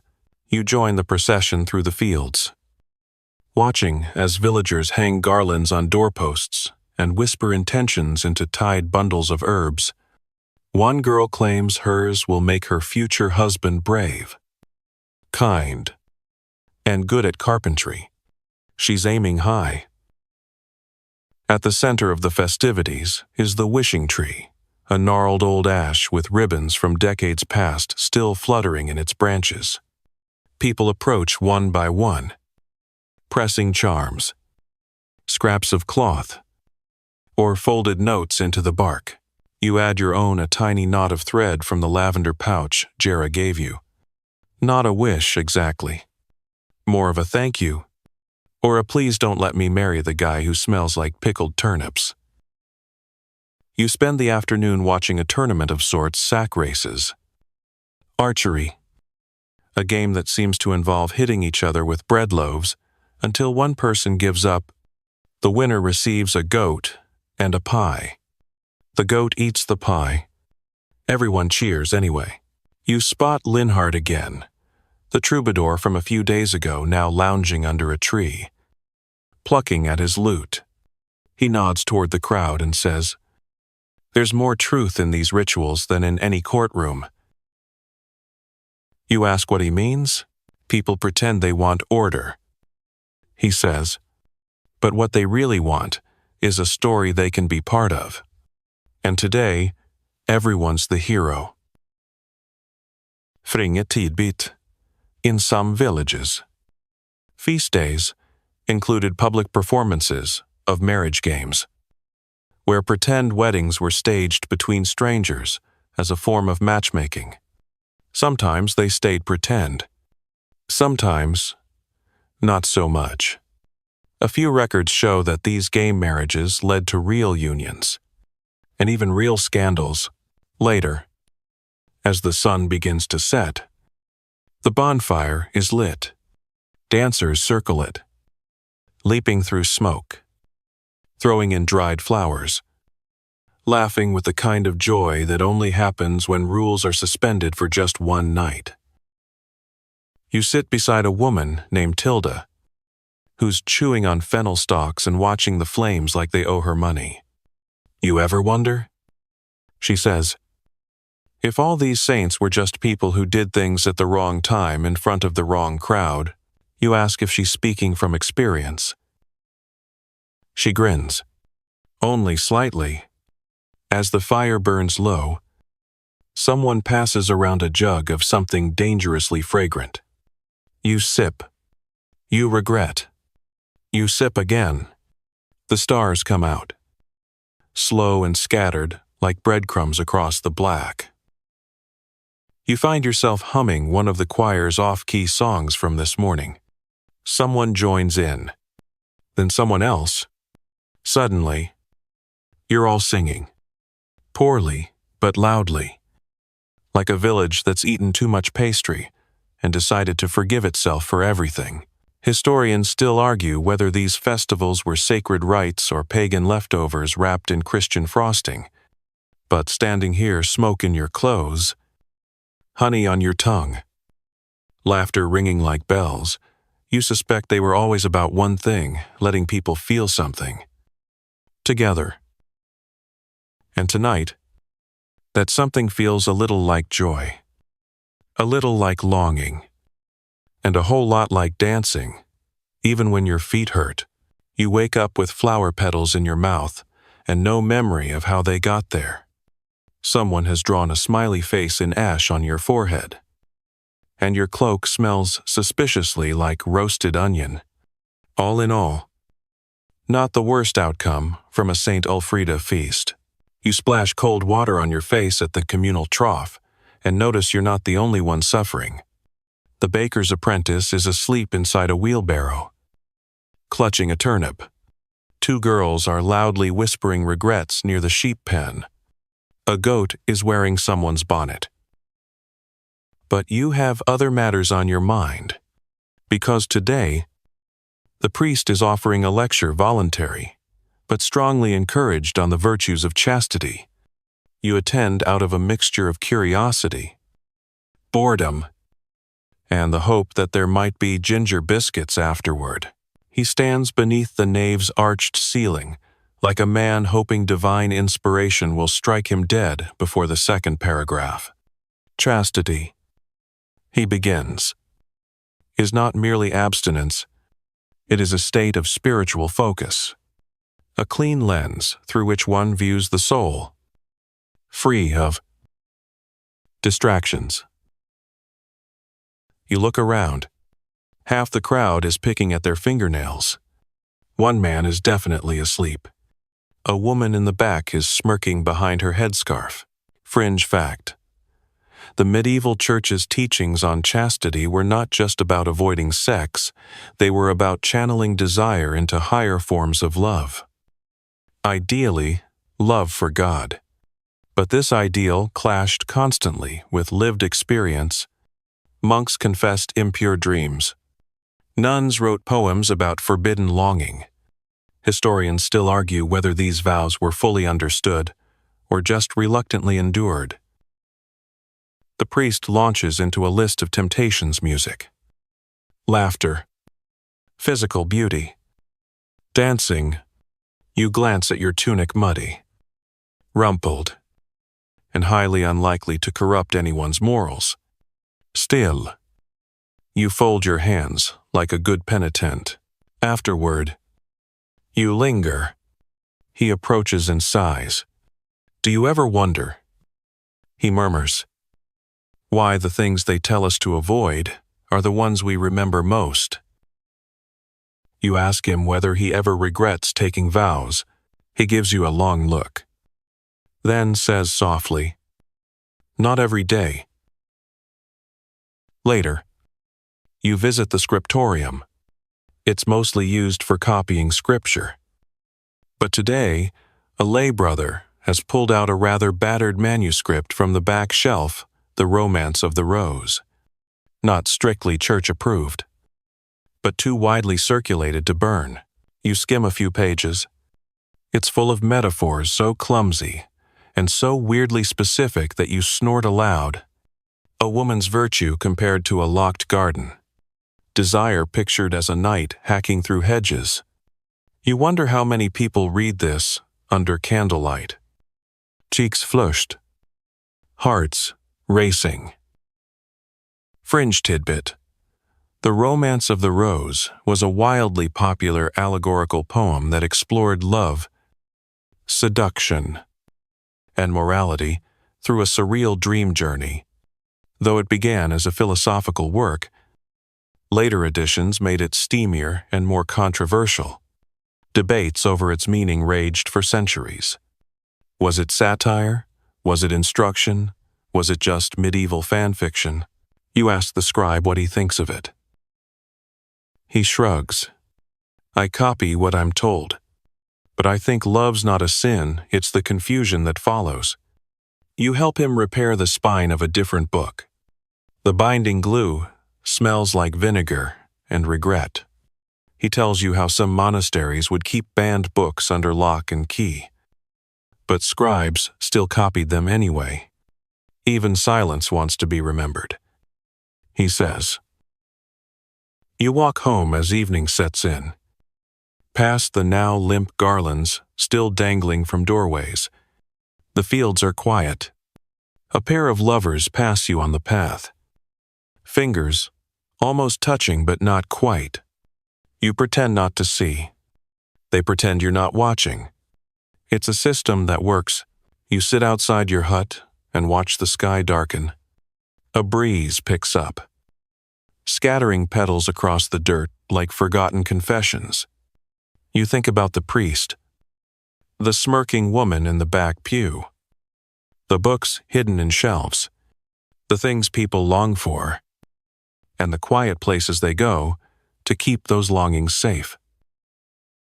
Historians still argue whether medieval society truly upheld chastity, or if it merely punished those who were too clumsy to hide their trespasses. But maybe chastity was never about perfection, only about pretending, politely, that no one else could see the hunger in your eyes. The moon is rising, pale and full. You close your eyes, not to sleep yet, just to rest in the tension between what's said and what's meant, between the vows people take and the warmth of a remembered touch. The storm arrives without warning, crashing over the village like a bucket of cold water straight from the gods. It starts with wind hard, impatient, the kind that flattens haystacks and sends chickens into existential spirals. Then come the clouds fast, black and swirling, like they mean business. By the time the rain hits, you're already soaked, sprinting for shelter and nearly colliding with 3 neighbors and a panicked goose. You dive into the cooper's workshop, where it smells like sawdust, wet socks, and yesterday's ale. And that's where you find them 2 teens locked in the kind of frantic embrace that says, "We know we shouldn't be doing this, but the rain makes us feel like poets." They scramble apart the moment you enter. You raise an eyebrow. They blush so hard, it could ignite damp wood. You don't say anything. Just nod and sit down on an overturned barrel like you've seen nothing. I heard nothing, and are definitely not wondering if that was their first kiss. Outside, thunder rolls. Fringe fact. Storms in the medieval world were more than weather, they were warnings. Many believed lightning was a form of divine displeasure. particularly if it struck churches or homes where scandalous behavior had taken place. Scholars still argue whether these beliefs genuinely deterred behavior, or if they just made it more thrilling to sneak around during rain. Someone brings in a lantern. Another person offers bread. The workshop becomes a temporary sanctuary for the storm-slick and gossip-drenched, and, naturally, the conversation turns toward love gone wrong. The carpenter tells the story of a couple who married in secret, only to discover they were distant cousins. A weaver claims she once dated a man who turned out to be two men identical twins with one shared pair of boots. The blacksmith swears he courted a woman for months before realizing she thought he was someone else entirely. You sip something warm and mildly alcoholic. It tastes like spiced regret. Then, old Gilda, who's been quiet until now, clears her throat. You all speak of love like it's a comedy. She says, but it's a that. Sooner or later, it comes due. The room hushes. You ask her what she means. I once loved a man, she says. We were too poor to marry, too proud to stop. He left for work, promised to return. And did he, someone whispers. Oh, yes, she says, with a wife and a child, and no memory of what we'd shared. Silence again, broken only by the rain tapping against the shutters like a second thought. Fringe tidbit. While love matches did happen, marriages in the medieval period were often practical arrangements, land, alliances, dowries. True romantic heartbreaks were harder to trace in official records, but occasionally they surface in court documents, personal letters, or poetry scratched into the margins of books. Historians still debate how widespread romantic expectations actually were. Especially among the lower classes, the rain slows by late afternoon. People start drifting out, shoulders hunched, minds clearly still stuck on Gilda's story, or maybe their own memories. You stay behind, helping the cooper stack wood.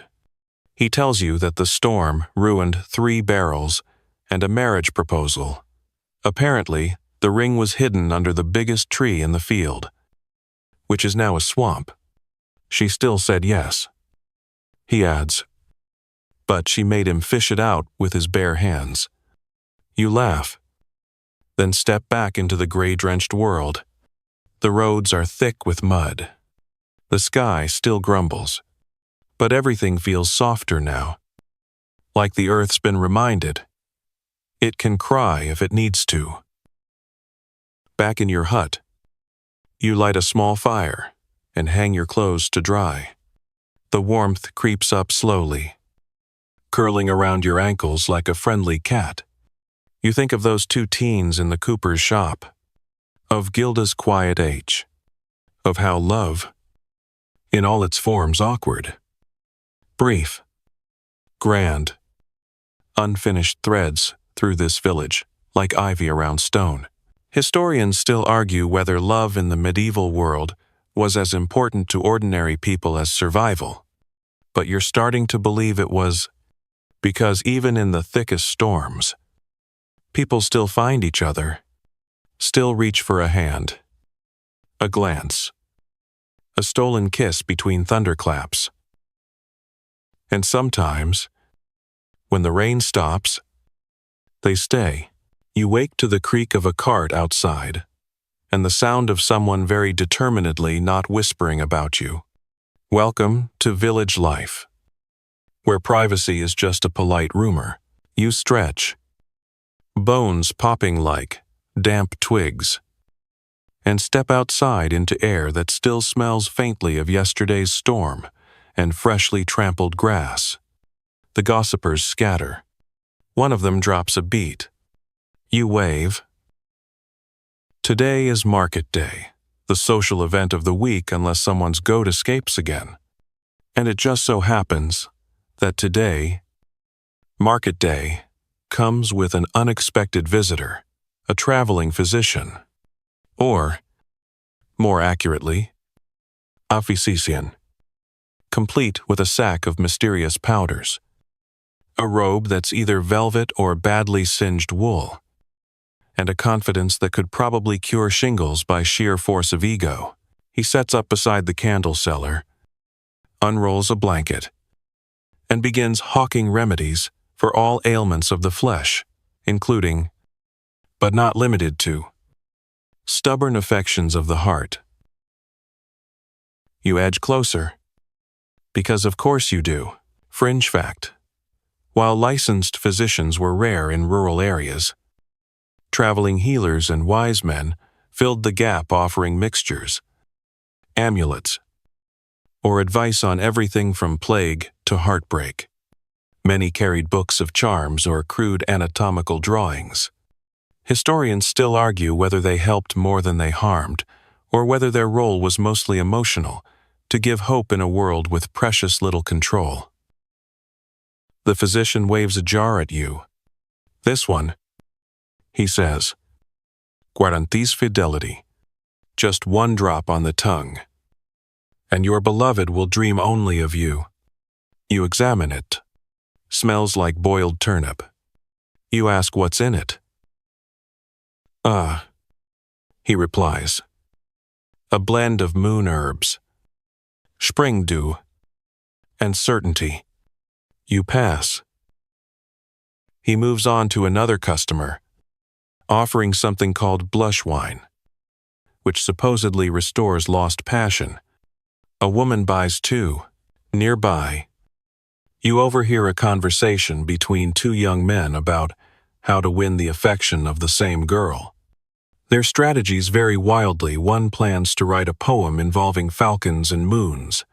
The other is betting on onion stew and steady eye contact. You wish them both luck. The stew might win. Fringe tidbit: some medieval love potions were based on superstition, like boiling a lock of someone's hair with cloves and wine.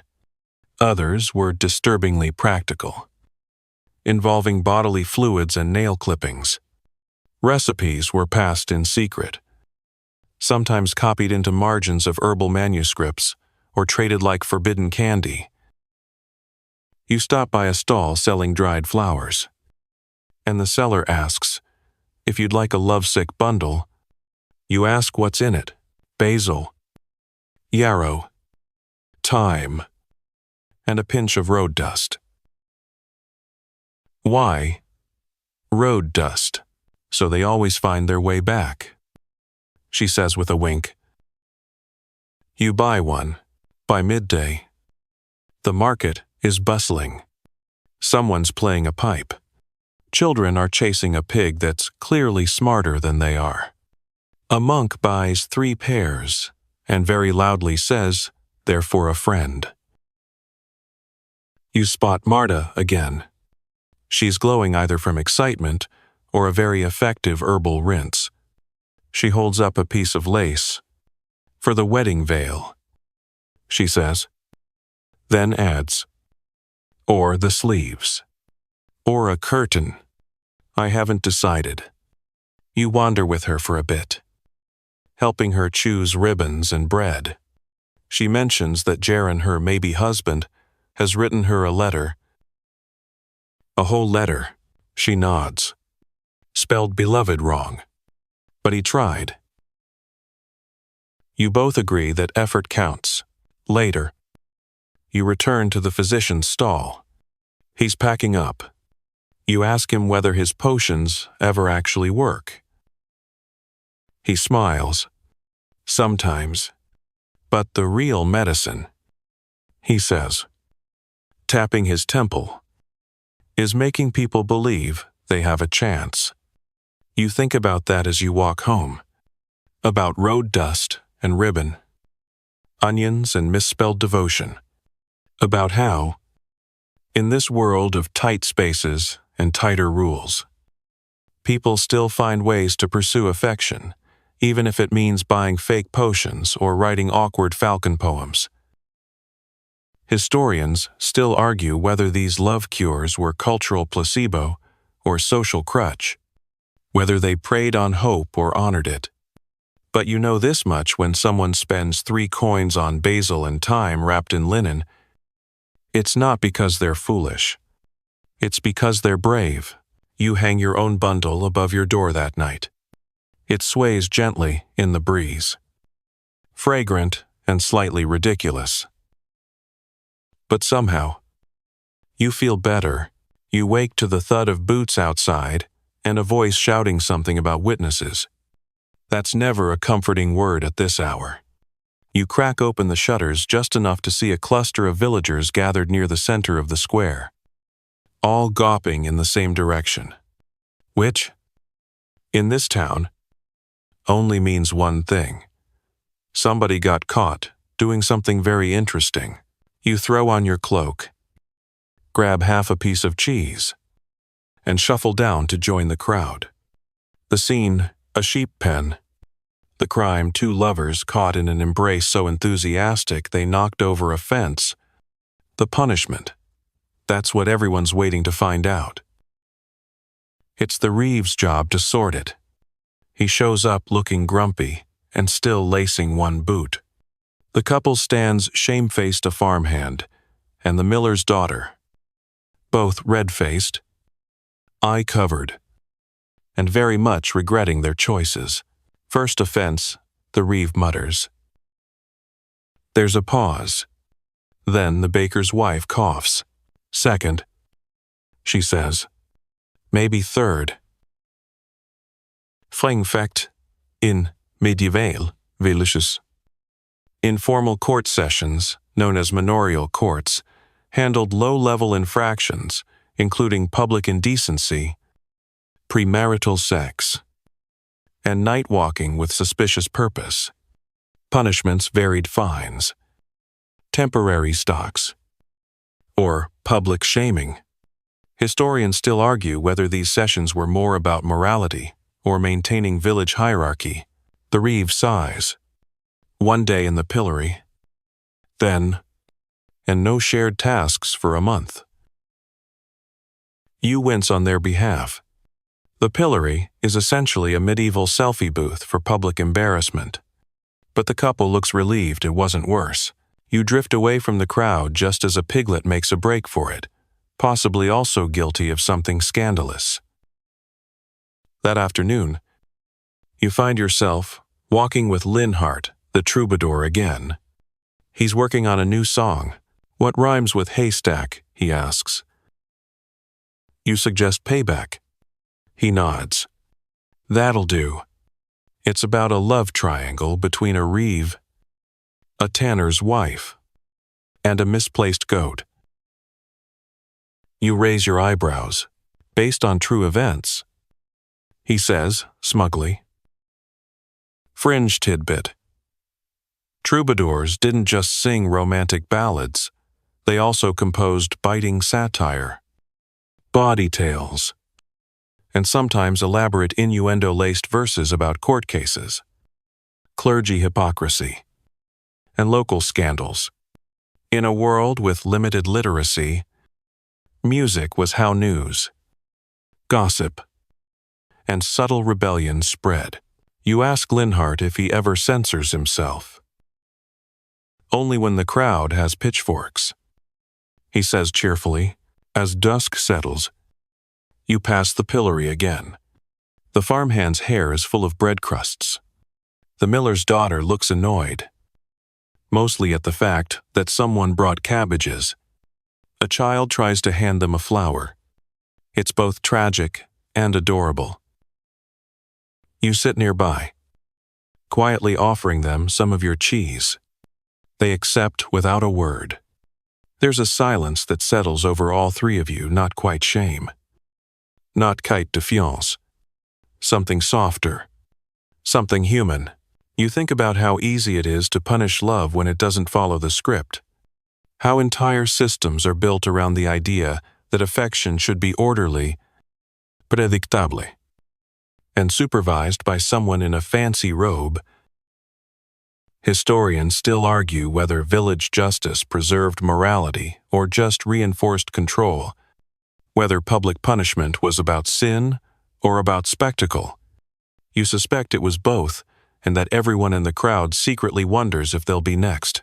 Later that night, you pass a pair of lovers in the shadows, tucked between a wall and a cart. They're whispering the kind of things that don't make it into songs or sermons. You nod politely and keep walking. Back in your hut, you lie awake a while, thinking about the line between affection and offense, about who gets to draw it, and about how, even in the face of fines and pillories and bruised pride, people still reach for each other in the dark.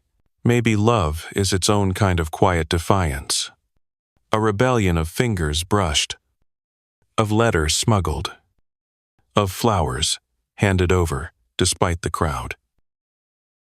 And if that's a crime, you think, a small part of you wouldn't mind being guilty.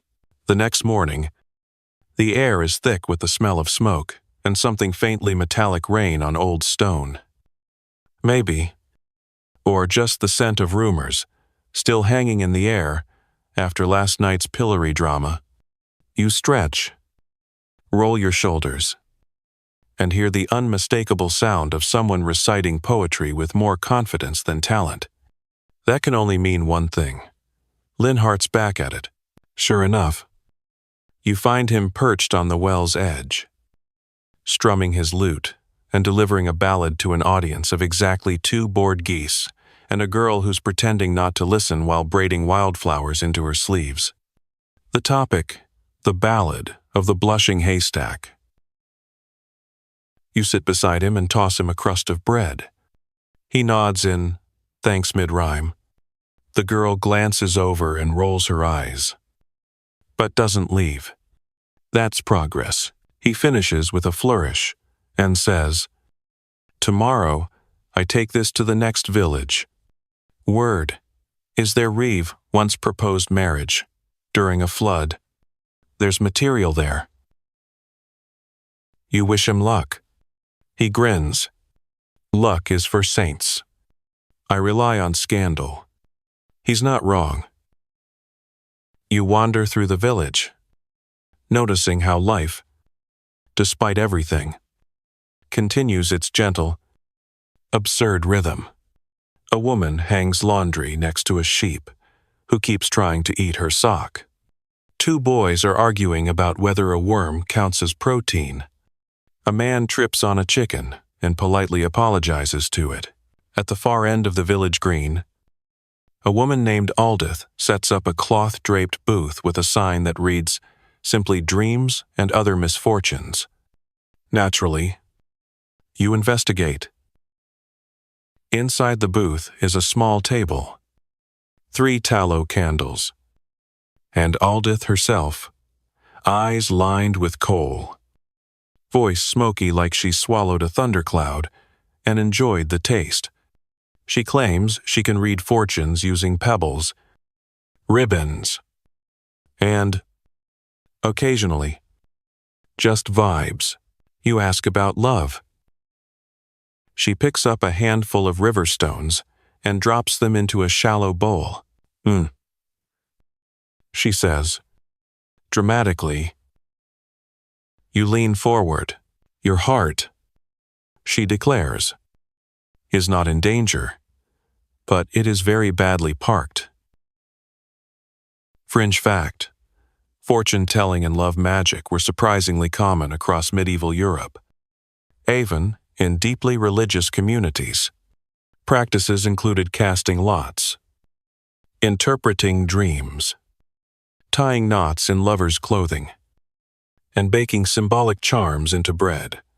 Historians still argue whether these were superstitions or sincere attempts to grasp control over life's messiest feelings. Aldith continues, "You're carrying something unsaid. Possibly a poem, possibly guilt, possibly a missing sock." You thank her with a coin and a wink. She gives you a sprig of rosemary to keep fools away. You tuck it behind your ear and feel instantly powerful. Back in the center of town, a group is gathered for a storytelling session.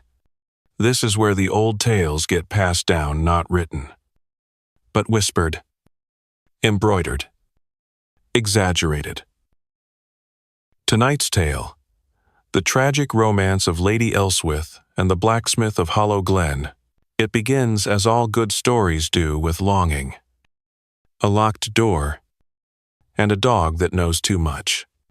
By the end, Elswith has fled in a storm. The blacksmith has carved her name into a tree, and the dog is canonized in local legend for excessive emotional support. Fringe tidbit.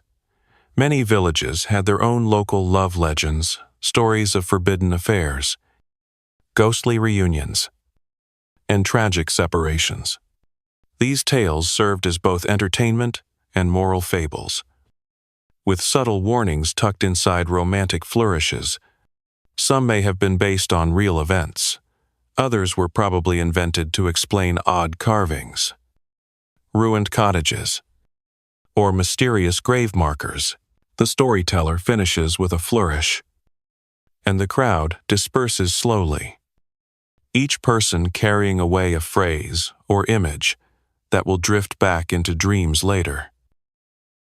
You return home beneath a moon as bright as gossip. Along the path, you find a ribbon tied to a tree branch, soft blue, fraying at the edges, a symbol of someone's wish, or memory, or love still waiting to be returned. You don't touch it. Just pause, feel the breeze, and wonder who left it, and whether they'll ever get an answer. Historians still argue whether these tokens, ribbons, flowers, charms, held any real power, but you've seen what people will do for the hope of being seen. And that's the closest thing to magic this place has. You lie in bed that night with Aldith's rosemary under your pillow and Linhart's awful ballad stuck in your head. You fall asleep smiling anyway. You wake to birds arguing in the rafters and someone outside loudly insisting that a turnip looks like the Virgin Mary. It's going to be a strange day, and somehow, that feels appropriate. You wander into the square to find the villagers clustered around a painted cart, freshly arrived and smelling faintly of spices, varnish, and theater. It's the traveling players, back for their seasonal visit. And the excitement in the air is thick enough to butter on toast. They're setting up a makeshift stage, with boards creaking like old bones and curtains patched from at least 6 different tapestries. The lead actor, who calls himself Sir Godefroy, but probably answers to Dave when no one's looking, announces tonight's performance, The Maiden, The Monk, and the mystery under the floorboards. You ask if it's based on a true story. He grins. Aren't they all? Fringe fact. Medieval mystery and morality plays often mixed spiritual themes with bawdy humor. Love triangles, and the occasional dancing devil. They served as both religious instruction and community gossip hour. Historians still argue whether audiences took them as moral guidance or simply came for the jokes and crowd work. You help them hoist a backdrop painted with a castle that leans like it's had one too many meads. In return, you're offered a seat in the front row, meaning directly in range of any props flung too enthusiastically. As the sun begins to sink, villagers gather with baskets, stools, and the unspoken agreement that tonight, for a few hours, the world will revolve around stage whispers and exaggerated sighs. The play begins. The maiden is played by a man with excellent legs and no shame. The monk is Linhart, naturally, who can't keep a straight face even during the solemn vow scene. the mystery. A talking skull that keeps changing accents. It is brilliant chaos. People laugh. Children gasp. An old woman throws a cabbage, not because she's upset, but because it's tradition. You lose yourself in the story, in the absurdity of love played out beneath torchlight, in the comfort of knowing the ending will always come with a bow, a cheer, and someone forgetting their line in spectacular fashion. Fringe tidbit theater troupes often included scenes mocking courtship, marriage, and infidelity, using these performances to mirror and safely critique village behavior. Sometimes couples even saw their own arguments reenacted in exaggerated form. Local scandal became art. Art became local legend. And no one ever admitted to blushing. After the show, there's dancing, the kind that doesn't care about rhythm. Only participation. A pot of stew appears. So does someone's missing boot. The night smells like smoke, spiced wine, and roasted onions. You find yourself pulled into a circle. Hands clasping other hands. Spinning beneath stars that seem to blink slowly, indulgently, as if amused. Later, by the fire, the troupe shares stories. One actor swears they once performed for a duke who tried to arrest them mid-play for impersonating his mistress. Another recounts a show that ended with a wedding when the leads decided to make the stage kiss real. They're divorced now, she adds, sipping from a dented flask. But it was a great curtain call. You ask if they ever perform tragedies. Only when the crowd's in the mood to cry, says Sir Godefroy. But most of the time, they want a story where love wins, even if just for a night. Historians still argue whether medieval people used theater as escapism or reflection, whether these plays shaped society or simply echoed it. But here, beneath the ash-streaked sky and flickering torchlight, you understand something. Unspoken, sometimes laughter is the most honest response to longing. The fire crackles low. The crowd thins. You make your way home, humming one of the silly love songs from the play.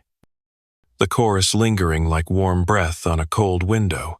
Back in your hut, you light a single candle and find a scrap of ribbon in your pocket blue. Frayed, you don't remember picking it up. But somehow, it feels like a keepsake from a dream you're still halfway inside. You tuck it under your pillow, next to the rosemary, and let your thoughts fade into the low music of frogs, far off giggling, and the quiet truth that even in a world built on rules and ritual, people will always find a way to tell stories about love, especially the messy ones. Dawn seeps in like spilled milk, pale and quiet, curling against the edges of your window. You blink awake slowly, uncertain at first whether the sound that stirred you was a bird or just your own breath catching on the edge of a dream. It doesn't matter. Today feels like an ending, or maybe a remembering. You dress slowly, fingertips brushing worn fabric, each layer a kind of armor against the world, against memory, against the wind. Outside, the fields are dewy, and the paths are soft from days of rain and laughter. Someone has tied fresh blossoms to the fence posts. Someone else has left a pie on a windowsill. You walk past both without touching them. Some offerings aren't meant for hands. This morning you're going somewhere specific. A small chapel at the edge of the village. Long, unused, half sunk into ivy and thistle. The door groans as you open it, like it's just woken from a 100-year nap and would very much like to go back to sleep. Inside, Dust glows like gold in the sunlight, cutting through cracked, stained glass. The air smells of stone, wax, and something older, maybe cedar, maybe longing. You run your fingers along the back pew, feeling each notch and splinter. This was once a place for vows and funerals, for whispered promises and endings nobody asked for, and it still holds every word, every breath, every tremble, the kind of silence that's been listening a long time. You sit. Someone once said, "Love outlives even the people who remember it." You can't recall who, but they were probably right. In this chapel, it's easy to believe that hearts leave echoes, that every stolen kiss, every tear-soaked prayer, every hand clasped in the dark still floats somewhere just beyond sight. Fringe fact: medieval graves often featured carvings of lovers' hands entwined, or epitaphs that included brief notes of affection. She was my joy. He was my comfort. Our love was quiet, but it was ours. Historians still argue whether these were genuine expressions of emotion or formulaic inscriptions, repeated like spells. But reading them now, they still feel true. You leave the chapel slowly, the doors sighing shut behind you. Later, you help dig a new grave, not out of duty, but because everyone does, shoulders working in rhythm. No one speaking much, only the thud of earth and the shuffle of feet. It's not sad. Exactly. It's something quieter. A closing bracket. A deep breath let go. The woman buried today was old, full of stories. No one quite believed. She once claimed to have danced with a knight, fought off a tax collector with a spoon, and kissed a sailor who promised to build her a floating bakery. Most of her tales ended with cake. People liked that about her. Afterward, someone sings. Not well, but gently, and that's what matters. You walk alone for a while, out past the far fields, to a hill that overlooks the village. The grass up here moves like water, and the wind tugs at your sleeves like a friend who doesn't want to say goodbye. You lean back. The clouds are slow, pillowy things, the kind you might have once pointed to and said, "That one looks like a lute," before realizing you were speaking out loud to someone who's no longer here. You close your eyes and breathe in the scent of damp earth and spring. There's still rosemary in your pocket, still a ribbon tucked somewhere safe, still a story half-formed on the back of your tongue. Historians still argue whether love in the medieval world was rare, resilient, or something in between. But you know this. It was real. It was awkward and sweet and sometimes tragic. Yes, but it was felt. Across haylofts and pews, behind bread ovens and under stormy skies. And in remembering it now, you feel a little less alone. You stay until the stars appear slowly, politely like guests arriving late to the quietest feast in the world. And you whisper a name you once held close. No one hears it but the wind. And now, as the stars settle into their familiar positions above the sleepy village, and the earth below cools to the hush of night, you let yourself unwind. You feel your breath slow, your shoulders sink, and your fingers unclench from whatever they've been holding. There's no rush anymore. Nothing to chase. Nothing to fix. You lie in the stillness, surrounded not by noise or urgency, but by quiet echoes, fragments of laughter, old songs half remembered, and the faint warmth of hands you've held, or wished you had. Love, it seems, is not just something that happened. It's something that lingers. In the worn-down corners of everyday life. In the awkward poems and burned bread. In the whispered goodbyes. The knowing glances. The half-heard ballads from a passing lute, so you breathe in deep. Filling your lungs with a peace older than parchment. You let go of the questions. Of what was true and what was story. Of what was lost and what was never really yours. You're here now. And that's enough. The moon drifts higher. A gentle wind brushes your cheek. Somewhere, a night bird calls, and the world narrows to the sound of your breath and the slow, sleepy turning of the earth beneath you. Everything is quiet. Everything is soft. Everything is okay. And as your eyes begin to flutter closed, you know you've been here before, maybe not in body, but in spirit, in the deep corners of dreams, where stories rest and love remembers. Sleep now. You are safe. You are held. You are home. Sweet dreams.